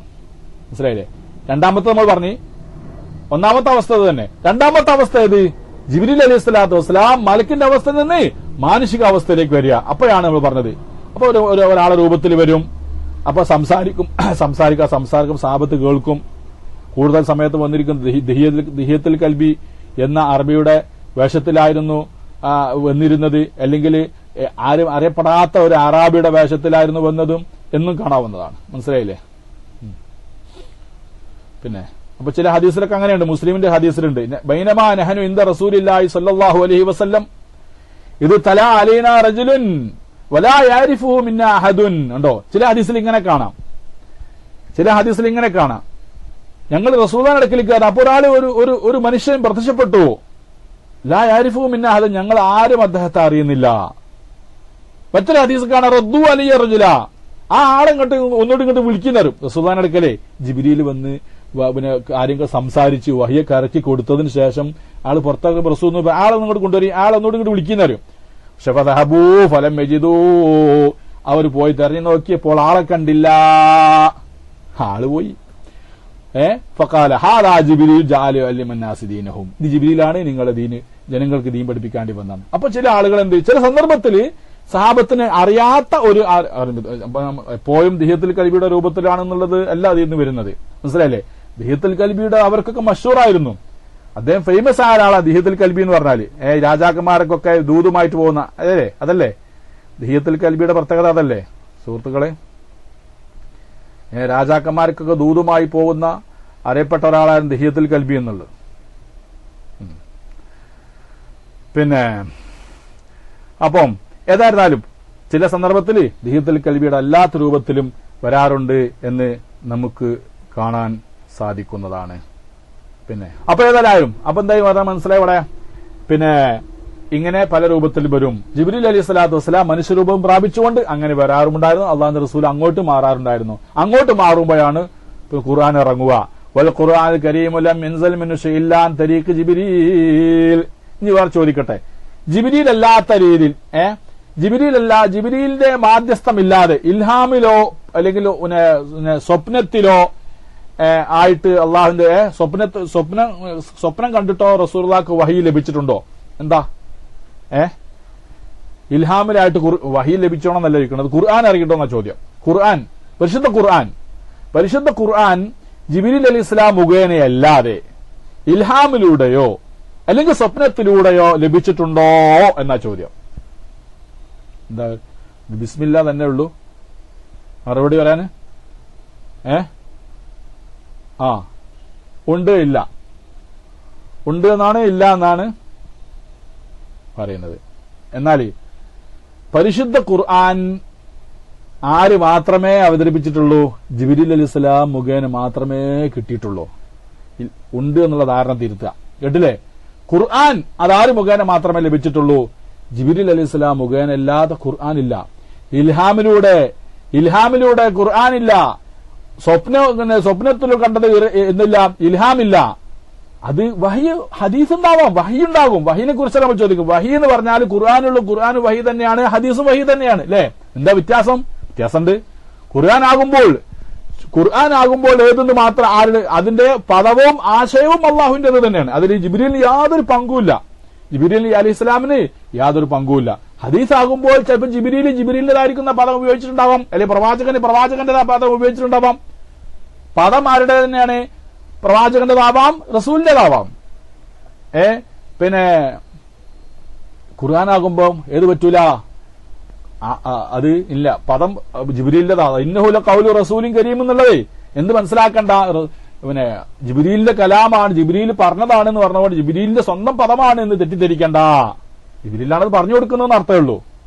അല്ലാതെ അത് സ്വന്തമായ നിലക്കുള്ളതായ ഒരു പദം അവിടെ ഉപയോഗിച്ചിട്ടുണ്ടെന്ന് അതിൽ നിന്ന് ധരിച്ചു പോകാൻ പാടില്ല. അപ്പോ പരിശുദ്ധ ഖുർആൻ ജിബ്രീൽ അലൈഹിസ്സലാം മുഖേനയല്ലാതെ പിന്നെ അള്ളാഹു നേരിട്ട് സംസാരിച്ചിട്ടുള്ള രീതിയിലില്ല. അള്ളാഹു നേരിട്ട് സംസാരിച്ച് അങ്ങനെ ഉണ്ടോ ഖുർആന്? അങ്ങനെ ഉണ്ടായിക്കോട്ടെ. മൂസാ നബി അലൈഹി സ്വലാമിനൊക്കെ സംസാരിച്ചതുപോലെ അള്ളാഹു നേരിട്ട് സംസാരിച്ചിട്ടുണ്ടോ? ഖുർആനില്ല. ഖുർആന് അള്ളാഹു നേരിട്ട് സംസാരിച്ചിട്ടില്ല. അള്ളാഹുന്റെ റസൂലിനോട് അള്ളാഹു സംസാരിച്ചിട്ടുണ്ട്. അള്ളാഹു സംസാരിച്ച് മൂസാ നബിയോടൊക്കെ സംസാരിക്കുന്നത് പോലെ. അപ്പൊ അങ്ങനെ നേരിട്ട് സംസാരവുമില്ല, ഇൽഹാമും ഇല്ല, മനാമും ഇല്ല. ജിബ്രീൽ അലൈഹിസ്സലാമിന്റേതായ രൂപത്തിൽ മാനുഷിക രൂപം പ്രാപിക്കാതെ തന്നെ അള്ളാഹുന്റെ റസൂല് മലക്കിന്റെ അവസ്ഥയിലേക്ക് മാറിക്കൊണ്ട് ജിബ്രീൽ അലൈഹിസ്സലാം മുഖേന അല്ലാതെ ഖുർആൻ ഇല്ല. ഖുർആൻ അത്രയ്ക്കും സുരക്ഷിതമാണ്. മനസ്സിലായില്ലേ? ആ വ്യത്യാസങ്ങളൊക്കെ നാം മനസ്സിലാക്കിയിരിക്കണം. മഹാനായിരിക്കുന്ന പിന്നെ സ്വഹാബത്ത് ഇതൊക്കെ മഹാന്മാരൊക്കെ ഈ വിഷയങ്ങൾ മനസ്സിലാക്കിയവരാണ്. പിന്നെ അപ്പൊ ചില ഹദീസിലൊക്കെ കാണാൻ പറ്റും എന്ത് ഒരു സംഭവം ഉണ്ടല്ലോ, ബൈന റസൂലുള്ളാഹി സ്വല്ലല്ലാഹു അലൈഹി വസല്ലം ബൈന അളുഹുരിന ഇത് ഉഗ്ഫിയ ഇഗ്ഫാ. ഞങ്ങളുടെ റസൂൽ ഇങ്ങനെ ഇരിക്കെ റസൂലുള്ളാഹിക്ക് പെട്ടെന്ന് ഒരു എന്ത് വന്നവിടെ ഒരു അബോധാവസ്ഥ എന്നല്ല, ഒരു പിന്നെ ഒരു മയക്കം വന്ന് അതില് പിന്നെ റസൂലുള്ളാഹിക്ക് മയക്കം വന്ന് അതില് പിന്നെ കുറച്ച് കഴിഞ്ഞപ്പോൾ റസൂലുള്ളാഹി തല ഉയർത്തി നോക്കി പുഞ്ചിരിച്ചുകൊണ്ട് അള്ളാഹുവിന്റെ റസൂൽ മേപ്പോട്ട് നോക്കിയതാ. സുമ്മ റഫഅ റഅസഹു മുതബസ്സിമൻ, പിന്നീട് അള്ളാഹുവിന്റെ റസൂൽ പുഞ്ചിരിച്ചുകൊണ്ട് ആകാശത്തേക്ക് നോക്കി. അപ്പൊ റസൂലിന്റെ സഹാബത്ത് റസൂലും കൂടി ഇരിക്കുകയാണ്. പെട്ടെന്ന് എന്ത് ചെയ്തു, റസൂലുള്ളാഹിക്ക് ഒരു മയക്കം പോലെ ഇങ്ങനെ ആ മയക്കത്തിൽ ഇങ്ങനെ ഇരുന്നു കൊണ്ട് പിന്നീട് തല ഉയർത്തിക്കൊണ്ട് പുഞ്ചിരിച്ചുകൊണ്ട് മേൽപോട്ട് തല ഉയർത്തി. അപ്പൊ ഞങ്ങൾ ചോദിച്ചു, മാ അദ്ഹക യാ റസൂലല്ലാഹ്, ഓ പ്രവാചകരെ എന്താണ് അവിടത്തെ ചിരിപ്പിച്ച വസ്തുത എന്താണ് എന്ന് ചോദിച്ചപ്പോൾ ഫഖാല, അള്ളാഹുവിന്റെ റസൂല് പറഞ്ഞു, ഇന്നഹു നസല അലയ്യ ആനിഫൻ സൂറത്തുൻ മനസ്സിലായില്ലേ, എനിക്കിപ്പോൾ ഒരു സൂറത്ത് അവതരിച്ചിരിക്കുകയാണ് എന്ന് അള്ളാഹുവിന്റെ റസൂല് പറഞ്ഞത്. എന്നിട്ട് എന്താ, ഏത് സൂറത്താണത്? വഖാല ബിസ്മില്ലാഹിർ റഹ്മാനിർ റഹീം ഇന്നാ അഅതൈനാകൽ കൗസർ ഫസല്ലി ലിറബ്ബിക വൻഹർ ഇന്ന ശാനിഅക ഹുവൽ അബ്തർ. കണ്ടോ, അപ്പൊ സൂറത്തുൽ കൗസർ ഇറങ്ങുമ്പോൾ റസൂലുള്ളാഹിക്ക് ഒരു തരം പിന്നെ എന്ത് ചെയ്ത് ഒരു മയക്കം പിടിപെട്ടു. അപ്പൊ നിങ്ങൾ ഇത് മനസ്സിലാക്കണ്ട, അപ്പൊ ഉറക്കത്തിലാണ് റസൂലുള്ളാഹിക്ക് അത് വഹി ഇറങ്ങുന്നത് മനസ്സിലാക്കണ്ട. അതേതാണ് ഇവിടെ ഈ ഇഗ്ഫാ എന്ന് പറഞ്ഞാൽ, മയക്കം എന്ന് പറഞ്ഞാൽ എന്ത് മയക്ക, ഉറക്കമല്ല അവിടെ ഉദ്ദേശിക്കുന്നത്, മനസ്സിലായില്ലേ? ഉറക്കമല്ല, അത് നേരത്തെ പറഞ്ഞല്ലോ. ചുറ്റുഭാഗത്തുനിന്ന് റസൂൽ എന്ത് ചെയ്യും, അവിടെ ഒരു വൈഭവത്തിലാവും, എന്ന് വെച്ചാൽ ഒരു അദൃശ്യനാവും. അവിടുത്തെ ആ പിന്നെ ഒപ്പ പരിസരം ഒന്നും റസൂലുള്ളാഹിക്ക് ഓർമ്മ ഉണ്ടാവില്ല. ആ പരിപൂർണമായിട്ടും മാനസികാവസ്ഥ എവിടേക്ക് പുരോഗമിക്കുകയാണ് ചെയ്യുന്നത്, മലക്കിന്റെ അവസ്ഥയിലേക്ക് പുരോഗമിക്കുമ്പോൾ ഉണ്ടാകുന്ന ഒരു അടയാളമാണ് ഈ ഒരു മയക്കം എന്ന് പറയുന്നത്. അതല്ലാതെ റസൂൽ ഉറങ്ങുകയല്ല, തിരിഞ്ഞില്ലേ, ഉറക്കമല്ല എന്നർത്ഥം. അപ്പൊ ഇപ്പൊ തീർച്ചയായിട്ടും പരിശുദ്ധ ഖുർആൻ ജിബ്രീൽ അലൈഹിസ്സലാം മുഖേന മാത്രമാണ് ഖുർആൻ ഇറങ്ങിയിട്ടുള്ളൂ. മറ്റുള്ള പിന്നെ ഖുദ്സിയ ഹദീസുകള്, അതുപോലെ തന്നെ പിന്നെ ഹദീസുകള്, അതൊക്കെ അത്തരത്തിലുള്ളതായിരിക്കുന്ന വഹികളൊക്കെ ഇൽഹാമിലുണ്ടാവാം, ഉറക്കത്തിലുണ്ടാവാം, അല്ലാത്ത രൂപത്തിലൊക്കെ ഉണ്ടാവാം. ഖുർആൻ തീർത്തും ഖുർആൻ ഉണർച്ചയിൽ ജിബ്രീൽ അലൈഹിസ്സലാത്തു വസ്സലാം മുഖേന മാത്രം റസൂൽ കരീം സല്ലല്ലാഹു അലൈഹി വസല്ലമ തങ്ങൾ മലക്കിന്റെ അവസ്ഥയിലേക്ക് ഉയർന്ന അവസ്ഥയിലാണ് പരിശുദ്ധ ഖുർആൻ പരിപൂർണമായിട്ടും ഇറങ്ങിയിരിക്കുന്നത് നമുക്ക് മനസ്സിലാക്കാൻ സാധിക്കും.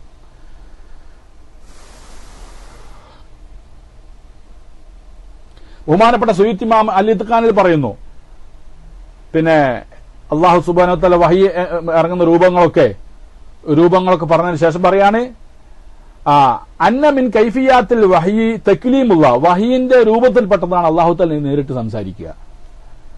ഇമ്മാ ഫിൽ യഖ്ലത്തി, ഉണർച്ചയിൽ തന്നെ സംസാരിക്കുക, വഇമ്മാ ഫിൽ മനാമി, അല്ലെങ്കിൽ ഉറക്കത്തിൽ സംസാരിക്കുക. ശരിക്കും ആ ഉറക്കം തന്നെ. വലൈസ ഫിൽ ഖുർആനി മിൻ ഹാദൻ നൗഇ ശൈഉൻ, എന്നാൽ ഇങ്ങനെ അല്ലാഹു തആല സംസാരിക്കുന്നുണ്ടല്ലോ, ഇത് ഉറക്കത്തിലും ഉണർച്ചയും അള്ളാഹുവിന്റെ സംസാരം ഉണ്ടല്ലോ, ആ സംസാര രൂപത്തിൽ ഖുർആൻ ഒന്നും തന്നെ ഉണ്ടായിട്ടില്ല. പറഞ്ഞ മനസ്സിലായോ? ഞാൻ പറയാൻ തെളിവാ പറഞ്ഞത്.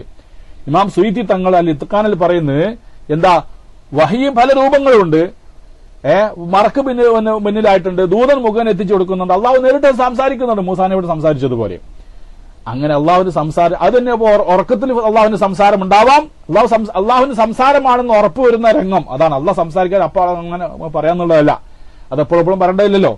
അള്ളാഹു തആല സംസാരിക്കുക എന്ന് പറഞ്ഞാൽ അള്ളാഹുവിന്റെ കലാമ് കേൾക്കുന്നതിന് തടസ്സമായിക്കൊണ്ടിരുന്ന മറകളൊക്കെ നീങ്ങുക എന്നുള്ളതാണ്. അത് ചിലപ്പോൾ ഉറക്കത്തിലാവും, അല്ലെങ്കിൽ ഉണർച്ചയിലാകും. പക്ഷെ ഇങ്ങനെ അള്ളാഹുവിന്റെ ഈ നേരിട്ടുള്ളതായിരിക്കുന്ന സംഭാഷണം, ഉറക്കത്തിലാവട്ടെ ഉണർച്ചയിലാവട്ടെ, ഖുർആനിൽ ഇങ്ങനെയുള്ളതായിരിക്കുന്ന രീതിയിലുള്ള ഒരൊറ്റ ആയത്തുകളും ഇല്ല. ആ രീതിയിൽ വഹി കിട്ടിയതായിരിക്കുന്ന ഒരൊറ്റ ആയത്തുകളും ഖുർആനിലില്ല എന്ന് ബഹുമാനപ്പെട്ട സുയ്യിത്ത് ഇമാം തങ്ങൾ പറഞ്ഞിട്ടുണ്ട്.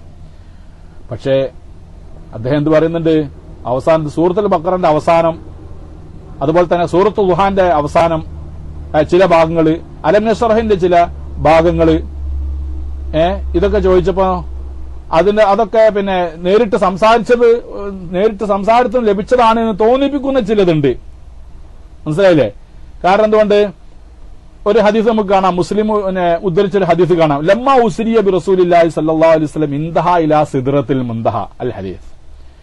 അള്ളാഹുവിന്റെ റസൂലിന്റെ ഇസ്രാ രാത്രിയിൽ രാപ്രയാണം നടത്തിയ സന്ദർഭത്തിൽ ഇൻതഹ റസൂലെത്തി ഇലാ സിദ്റത്തിൽ മുൻതഹ, സിദ്റത്തുൽ മുൻതഹ എന്ന് പറയുന്ന സ്ഥലത്തേക്ക് എത്തി.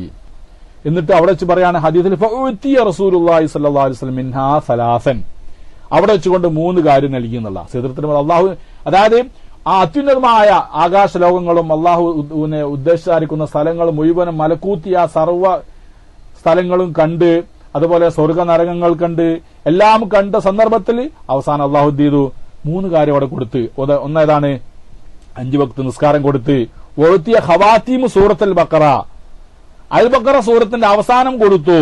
വഗഫറ ലിമൻ ലാ യുശ്രികു ബില്ലാഹി ഷൈഅൻ, അല്ലാഹു റസൂലുള്ളാഹിന്റെ ഉമ്മത്തിൽ നിന്ന് അല്ലാഹുവിനെ കൊണ്ട് പങ്കു ചേർക്കാത്ത എല്ലാവർക്കും പുറത്തു കൊടുക്കുക എന്നുള്ളതും അൽ ബഖറ സൂറത്തിന്റെ അവസാനം അവിടെ വെച്ചുകൊണ്ട് നൽകി എന്ന് പറയുന്നുണ്ട്. വേറെ ഹദീസ് കാണാം, നസലത്ത് ആമന റസൂലു ഇലാ ആഖിരിഹാ ബിഖാബി ഖൗസൈനി. ആമന റസൂലു എന്നുള്ളത് അതായത് അൽ ബഖറിന്റെ അവസാനം, അൽ ബഖറിന്റെ അവസാനം അതായത് ആമന റസൂൽ ഇപ്പൊ പറഞ്ഞ തന്നെ അത് ഖാബ് ഖൗസൈനി വെച്ചുകൊണ്ടാണ് ഇറങ്ങിയത് എന്ന് കാണാവുന്നതാണ്. പിന്നെ പക്ഷെ എന്താണ് അതിൽ എന്തല്ല, യഥാർത്ഥത്തില് അൽ ബഖറ സൂറത്തിന്റെ അവസാനം ഇറങ്ങിയത് അള്ളാഹു സംസാരിച്ചിട്ടാണ് എന്നുള്ള വ്യക്തമായി പറയുന്നതായ ഒരു തെളിവുകളൊന്നും അതിലില്ല. പക്ഷെ അള്ളാഹു തആല അവിടെ വെച്ചുകൊണ്ടൊന്ന് കൊടുത്തിരിക്കാം.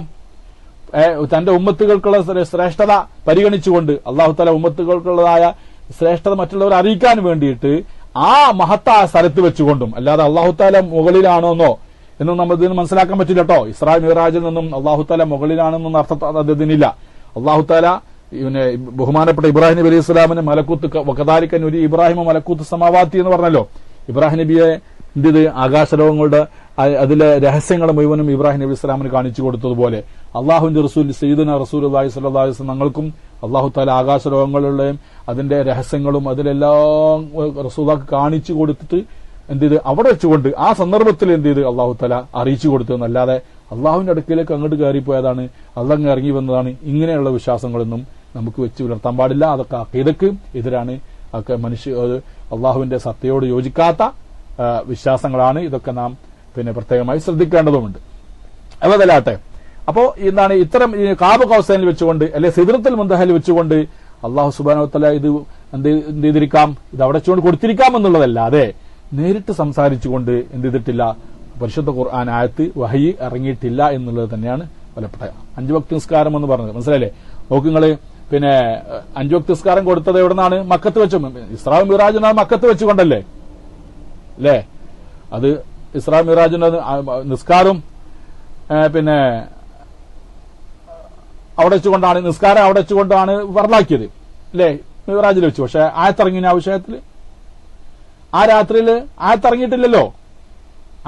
അപ്പൊ നിസ്കാരം ഫർളാക്കിയ ആയത്തുകൾ ഇറങ്ങിയിട്ടില്ല. അപ്പോ പിന്നെ യഥാർത്ഥത്തിൽ പിന്നെ അത് പിന്നെ ഇറങ്ങിയത് അതിൻ്റെതായ സമയത്ത് തന്നെയാണ്, അല്ലാതെ അതിന് ശേഷമാണ് ആയത്തുകളൊക്കെ ഇറങ്ങിയത്. ഫർളാക്കിയത് അവിടെ നിന്നാണ്. അപ്പോൾ ആയത്തിറക്കിയത് പരിശുദ്ധ ഖുർആൻ ഇറക്കിയത് നേരിട്ട് സംസാരത്തിലൂടെയാണെന്ന് അറിയിക്കുന്ന വ്യക്തമായ ഖണ്ഡിതമായ തെളിവുകളൊന്നും ഇല്ല എന്ന് നമുക്കിതൊന്ന് മനസ്സിലാക്കാൻ സാധിക്കുന്നതാണ്. പിന്നെ മറ്റൊരു കാര്യം ഇവിടെ പറഞ്ഞ തന്നെ, ജിബ്രീൽ അലൈഹിസ്സലാമാണ്, ഉണർച്ചയിലാണ്. അള്ളാഹുവിന്റെ റസൂലിന് അള്ളാഹുവിന്റെ പരിശുദ്ധമായ ഖുർആന് അതിന്റെ പദവും അതിന്റെ ആശയവും ഒരേറ്റ ചുരുക്കമില്ലാതെ, വെട്ടിച്ചുരുക്കലില്ലാതെ, ഏറ്റക്കുറച്ചിലില്ലാതെ അള്ളാഹുവിന്റെ റസൂലിന് മലക്കിന്റെ രൂപത്തിൽ തന്നെ മനുഷ്യരൂപം പ്രാപിക്കാതെ തന്നെ എത്തിച്ചു കൊടുത്തിരിക്കുന്നത്. അള്ളാഹുവിന്റെ റസൂല് സ്വീകരിച്ചത് ഏതു രൂപത്തിലാണ്? അതെ, ഘട്ടം ഘട്ടമായിട്ട് സ്വീകരിച്ചത് റസൂല് മലക്കിന്റെ പ്രകൃതിയിലേക്ക് അങ്ങോട്ട് ഉയർന്നുകൊണ്ടായിരുന്നു എന്നുള്ളതും നാം മനസ്സിലാക്കി. പിന്നെ അബ്ദുല്ലാഹിബ്ൻ അംർ ഇബ്നു ആസ് റളിയല്ലാഹു തആല അൻഹു ഉദ്ധരിക്കുന്ന ഒരു ഹദീസ് ഇമാം അഹ്മദ് തങ്ങൾ ഉദ്ധരിച്ചിട്ടുണ്ട്. സഅൽതു നബിയ സല്ലല്ലാഹു അലൈഹി വസല്ലം ഫഖുൽതു, നബിയോട് ഞാൻ ചോദിച്ചു, ഹൽ തുഹിസ്സു ബിൽ വഹി, അല്ലാഹുവിന്റെ റസൂലേ വഹി നിങ്ങൾ അറിയാറുണ്ടോ? വഹി നിങ്ങൾ അറിയാറുണ്ടോ ചോദിച്ചപ്പോൾ ഫഖാല റസൂലുള്ളാഹി സ്വല്ലല്ലാഹു അലൈഹി വസല്ലം അസ്മഉ സലാസില, ഞാനൊരു ഈ മണിനാദം കേൾക്കാറുണ്ട്. മണിനാദം വലിയ ഇരുമ്പിന്റെ ചങ്ങല എങ്ങനെ അടിക്കുന്നത് പോലെ, തമ്മിലിട്ട് അടിക്കുന്ന ശബ്ദം പോലെ, മണിനാദം പോലെ ശബ്ദം കേൾക്കാറുണ്ട്. സുമ്മ അസ്കുത്തു ഇൻദ ദാലിക, അപ്പോൾ ഞാൻ തീയോടെ മൗനം ദീക്ഷിക്കും. ഫമാമിൻ മറത്തിൻ യൂഹാ ഇലയ്യ ഇല്ലാ ദനന്തു അന്ന നഫ്സി തുഖ്ബലു. കണ്ടോ, വഹി ഇറങ്ങുന്ന എല്ലാ സന്ദർഭത്തിലും എന്റെ ആത്മാവ് പിടിച്ചു കൊണ്ടുപോവുകയാണോ എന്ന് എനിക്ക് തോന്നിപ്പോവാറുണ്ട്. അത്രയും പ്രയാസം ഞാൻ എന്ത് ചെയ്യാറുണ്ട്, അനുഭവിക്കാറുണ്ട് എന്ന് അല്ലാഹു റസൂൽ പറയുന്നു. അപ്പോൾ ഇതേ രൂപത്തിലാണ് പരിശുദ്ധ ഖുർആനൊക്കെ ഇറങ്ങിയത്. മനസ്സിലായില്ലേ? മനുഷ്യരൂപം പ്രാപിച്ചുകൊണ്ടല്ലേ ജിബ്രീൽ അലൈഹി സ്വലാം വന്നത് ഖുർആൻ ഇറങ്ങുമ്പോൾ. അല്ലാത്ത സന്ദർഭത്തിൽ പല രൂപത്തിലും വന്നിട്ടുണ്ട് എന്നുള്ളത് നമുക്ക് മനസ്സിലാക്കാൻ സാധിക്കും. പിന്നെ ഇനി നമ്മൾ വ്യത്യാസം മനസ്സിലാക്കും. അത് ഖുർആന് അതുപോലെ തന്നെ ഇവിടെ പറഞ്ഞിട്ടുണ്ട്. എന്നാലും പരിശുദ്ധ ഖുർആൻ അള്ളാഹുവിന്റെ കലാമാണ്, യാതൊരു സംശയമില്ല. നമ്മൾ ഇന്ന് കേട്ടുകൊണ്ടിരിക്കുന്നത് അള്ളാഹുവിന്റെ ഖുർആനാണെന്ന് പറയാലോ, നേരത്തെ പറഞ്ഞു കഴിഞ്ഞു. ഖുർആനാണ് കേട്ടുകൊണ്ടിരിക്കുന്നത്, അതുപോലെ തന്നെ ഓതിക്കൊണ്ടിരിക്കുന്നത്, നമ്മുടെ ഹൃദയത്തിലുള്ളത് അതെല്ലാം പരിശുദ്ധ ഖുർആനാണെന്ന് നമുക്ക് പറയാം. അതിറക്കിയ ആള് മഹാനായ ജിബ്രീൽ അലൈഹി സ്വലാമാണെന്നും നമുക്ക് പറയാം. എന്നാൽ ജിബ്രീൽ അലൈഹി സ്വലാമിന്റെ ഡ്യൂട്ടി എത്രമാത്രമായിരുന്നുള്ളൂ? ജിബ്രീലിന്റെയും നബി സല്ലല്ലാഹു അലൈഹി വസല്ലമയുടെയും ഡ്യൂട്ടി എത്രമാത്രമേ ഇതിലുള്ളൂ? ഖുർആനെ സംബന്ധിച്ചിടത്തോളം തബ്ലീഗ് മാത്രമേ ഉള്ളൂ കേട്ടോ. ജിബ്രീൽ അലൈഹി സ്വലാമിന് ഈ ആയത്ത് എത്തിച്ചു കൊടുക്കുക എന്നുള്ള ഡ്യൂട്ടി, അള്ളാഹുവിന്റെ റസൂലിന് ഈ ആയത്ത് വിശദീകരിച്ചുകൊണ്ട് എത്തിച്ചു കൊടുക്കുക എന്നുള്ള ഡ്യൂട്ടി. അപ്പൊ തബ്ലീഗ് മാത്രമേ ആർക്കുണ്ടായിരുന്നുള്ളൂ? ജിബ്രീൽ അലൈഹി സ്വലാമിനും പ്രവാചകനും ഉണ്ടായിട്ടുള്ളൂ. അതെ, പിന്നെന്തില്ല, അവർക്ക് ഇതിൽ യാതൊരു പങ്കുമില്ല. അതാ وأن الذي نزل به جبريل هو هذا اللفظ العربي من غير أن يكون له فيه شيء ما. ജിബ്രീൽ ഇസ്ലാം ഈ അറബി പദങ്ങൾ അത് എത്തിച്ചു കൊടുക്കുക, അത് അവതരിപ്പിച്ചു കൊടുക്കുക. അതിൽ യാതൊരു മിൻ ഗൈരി അൻ യസീദ ഫീ ഹർഫൻ ഔ യൻഖുസ മിൻഹു ഹർഫൻ, ഒന്ന് കൂട്ടുന്നുമില്ല ഒന്ന് കുറക്കുന്നുമില്ല. അതുപോലെ പ്രവാചകനും തബ്ലീഗ് മാത്രം ഉണ്ടായിരുന്നത്. മനസ്സിലായില്ലേ? അതാണ് ഇന്നഹൂല ഖൗലു റസൂലിൻ കരീം എന്നൊക്കെ നേരത്തെ ഒരു ആയത്ത് കണ്ടല്ലോ നമ്മൾ നേരത്തെ. അത് അത് ആരെ കലാമാണ്? കരീമായ ദൂതന്റെ കൗലാണ് എന്നുള്ളത് കൊണ്ട് ജിബ്രീൽ അലൈഹി സ്വലാമാണ് അത് പറഞ്ഞത് എന്ന് തെറ്റിദ്ധരിച്ചുകൊണ്ട് അങ്ങനെ വ്യാഖ്യാനിച്ച ആളുകളുണ്ട്. അതുകൊണ്ട് അത് വ്യക്തമായിട്ട് ഒന്നുകൂടി ഊന്നി പറയുന്നത്. മനസ്സിലായില്ലേ?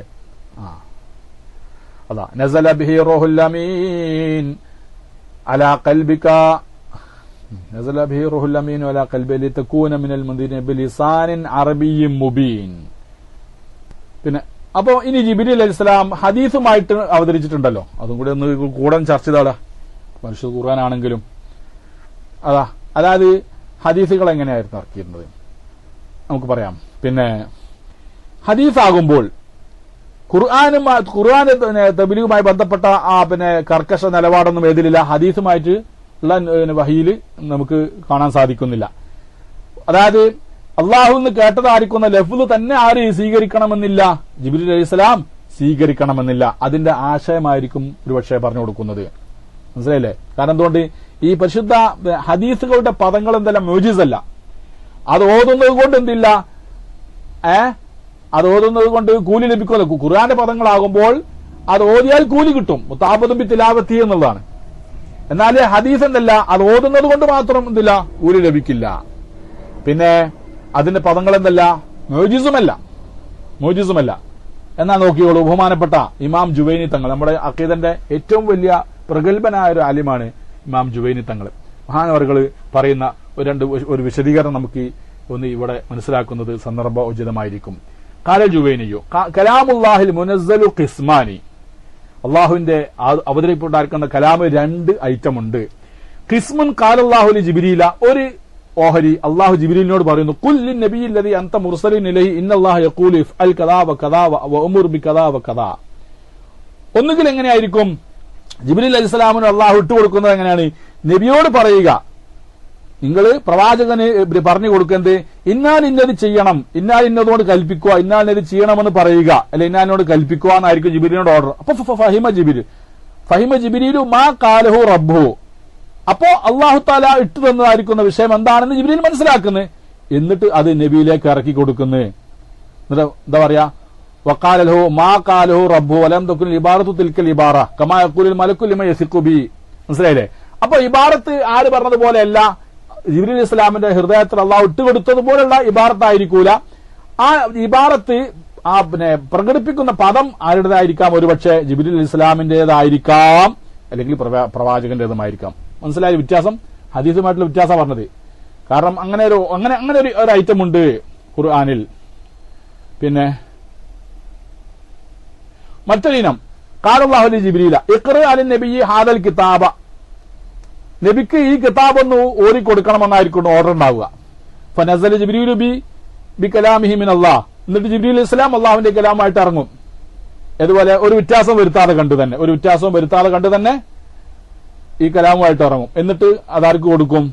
പ്രവാചകന് എത്തിച്ചു കൊടുക്കും. അങ്ങനെ ഉണ്ടാവും. അതാ ഇഖ്റ അലൻ നബിയ്യി ഹാദൽ കിതാബ് ഫനസല ജിബ്രീലു ബികലാമിഹി മിനല്ലാഹി മിൻ ഗൈരി തയ്യീരിൻ കമാ യക്തുബുൽ മലിക്കു കിതാബൻ വയുസല്ലിമു ഇലാ അമീനിൻ. രാജാവ് ഒരു ഗ്രന്ഥം, ഒരു ബുക്ക് എഴുതി, ഒരു ഗ്രന്ഥം എഴുതിയിട്ട് തന്നെ വിശ്വസ്തനായ ഒരാളെ ഏൽപ്പിച്ചു കൊടുക്കും പോലെ. എന്നിട്ട് എന്താ പറയാ, ഇതിന്നാക്ക് ഓതി കൊടുക്ക്, ഇതിന്നാക്ക് ഓതി കൊടുക്കുക എന്ന് പറയാം. എന്താ രാജാവ് തന്റെ ഒരു ഇഷ്ടപ്പെട്ട വിശ്വസ്തനായിരിക്കുന്ന ദൂതനെ വിളിച്ചിട്ട് ഒരു എഴുത്ത് എഴുതിങ്ങായിട്ട് പറയാണ്, ഇത് ഇന്നാലിന്റെ രാജ്യത്ത് അവിടുത്തെ രാജാവിന്റെ ദർബാറിൽ ചെന്നുകൊണ്ട് വായിച്ചു കൊടുക്കണം എന്ന് പറഞ്ഞാൽ അതിന്റെ ആശയമാണോ പറയുക? ആ ദൂതൻ പോയിട്ട് അവിടെ വെച്ചിട്ട് അതിന്റെ ആശയമാണോ പറയുക? അതല്ല, ആശയമല്ല. ഈ രാജാവ് എന്താണോ എങ്ങനെയാണോ പറഞ്ഞത് അത് അതേ പദത്തിൽ അതേ ആശയത്തിലായിരിക്കും ഈ ദൂതൻ മറ്റേ രാജാവിന്റെ ദർബാറിൽ പോയിക്കൊണ്ട് പറയുക. അതാണല്ലോ ദൂത് എന്ന് പറഞ്ഞാല്, മനസ്സിലല്ലേ? അപ്പൊ ഇതാണ് പരിശുദ്ധ ഖുർആന്റേത്. എന്നിട്ട് ഇമാം സുയൂത്തി തങ്ങൾ പറയുന്നു, അൽ ഖുർആൻ ഹുവൽ ഖിസ്മു സാനി.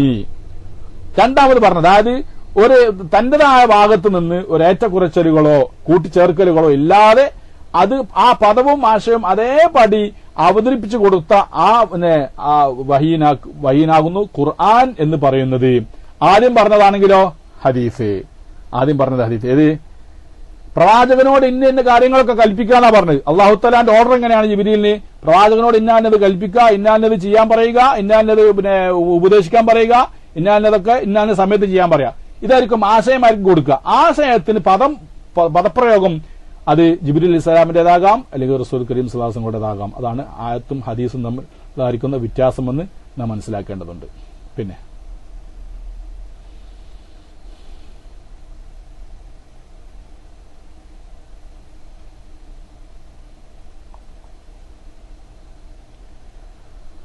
അപ്പൊ ഇത്രയും കാര്യങ്ങളാണ് നമ്മൾ ഇന്ന് പറയാൻ ഉദ്ദേശിച്ചത്. തൽക്കാലം ഇവിടെ അവസാനിക്കുകയാണ്. സമയത്രയും 12 മണിയാണല്ലോ അല്ലേ? അപ്പോൾ നമുക്ക് നിർത്താം ഇൻഷാ അല്ലാഹ്. ഇനി അടുത്ത ക്ലാസ്സുകളോ കാര്യങ്ങളൊക്കെ ഉണ്ടെങ്കിൽ നടക്കട്ടെ. പിന്നെ ഇനി ഇൻഷാ അല്ലാഹ് അള്ളാഹുവിന്റെ തൗഫീഖ് ഉണ്ടെങ്കിൽ ഒരു ക്ലാസ്സും കൂടിയും ഇതുമായിട്ട് ബന്ധപ്പെട്ടുകൊണ്ട് പിന്നെ ഒന്നുണ്ടാവും. അതായത് ഈ വഹിയുമായിട്ട് ബന്ധപ്പെട്ട ചില ആരോപണങ്ങളുണ്ട്. വഹിയുമായിട്ട് ബന്ധപ്പെട്ടുകൊണ്ടേ ചില ആരോപണങ്ങൾ, അതും ആ ആരോപണങ്ങളും അതിന്റെ മറുപടിയും കൂടി ഇൻഷാ അല്ലാഹ് നമുക്ക് നാളെ അതുകൂടി ചർച്ച ചെയ്തിട്ട് അതിന്റെ പശ്ചാത്തലം കൂടി ചെറിയ രൂപത്തിൽ പരിശുദ്ധ ഖുർആൻ ഇറങ്ങുമ്പോൾ ലോകത്തിന്റെ അവസ്ഥ എന്തായിരുന്നു എന്നുള്ള ആ അവസ്ഥയും കൂടി ചെറിയ രൂപത്തിൽ വിശദീകരിച്ചുകൊണ്ട് ഇൻഷാ അല്ലാഹ് നമുക്ക് നാളെ ഇതല്ലാതെ കഴിഞ്ഞിട്ടുള്ള പിന്നെ തുടങ്ങുന്ന ക്ലാസ് നമുക്ക് ഖുർആന്റെ തഫ്സീറിലേക്ക് കടക്കാമെന്ന് ആഗ്രഹിക്കുകയാണ്. അല്ലാഹു തആല തൗഫീഖ് നൽകട്ടെ. എല്ലാവരും ദുആയിലേക്ക് എപ്പോഴും ഉൾപ്പെടുത്തുക. ശരിയായ നിലക്ക് അതിന് വേണ്ടപ്പെട്ട കണ്ടൻസുകളൊക്കെ കണ്ടെത്തി അത് ഹക്കായ നിലക്ക് എനിക്ക് മനസ്സിലാക്കാനോ അത് ശരിയായ രൂപത്തിൽ അത് പറഞ്ഞു തരാനൊക്കെ തൗഫീഖിന് വേണ്ടി നിങ്ങളൊക്കെ ദുആ ചെയ്യുക. അതുപോലെ മറ്റുള്ള കാര്യത്തിലും എൻ്റെ കുടുംബത്തിലും എല്ലാം ഖൈറും ബർക്കത്തിനും ഇൽമിനും ഒക്കെ അതൊക്കെ നിങ്ങൾ കൃത്യമായി ദുആ ചെയ്യണമെന്ന് കൂടി ഒക്കെ വസീയത്ത് ചെയ്തുകൊണ്ട് ഇൻഷാ അല്ലാഹ് നമുക്ക് അടുത്ത ക്ലാസ് ഇതുമായിട്ട് ബന്ധപ്പെട്ട് ചർച്ച ചെയ്യാമെന്ന് പറഞ്ഞുകൊണ്ട് എന്റെ വാക്കുകൾ അവസാനിപ്പിക്കുകയാണ്. റബ്ബനാ ആതിനാ ഫിദ്ദുനിയ ഹസനതൻ വഫിൽ ആഖിറതി ഹസനതൻ വഖിനാ അദാബന്നാർ. റബ്ബനാ തഖബ്ബൽ മിന്നാ ഇന്നക അൻതസ് സമീഉൽ അലീം വതുബ് അലൈനാ ഇന്നക അൻതത് തവ്വാബുർ റഹീം. വറഹ്മനാ ബിഅൻവാഇ റഹ്മതിക യാ അർഹമർ റഹീമീൻ. വസല്ലല്ലാഹു അലാ സയ്യിദിനാ മുഹമ്മദിൻ വആലിഹി വസഹ്ബിഹി അജ്മഈൻ. സുബ്ഹാന റബ്ബിക റബ്ബിൽ ഇസ്സത്തി അമ്മാ യസിഫൂൻ വസലാമുൻ അലൽ മുർസലീൻ വൽഹംദുലില്ലാഹി റബ്ബിൽ ആലമീൻ. അസ്സലാമു അലൈക്കും വറഹ്മത്തുള്ളാഹി വബറകാതുഹു.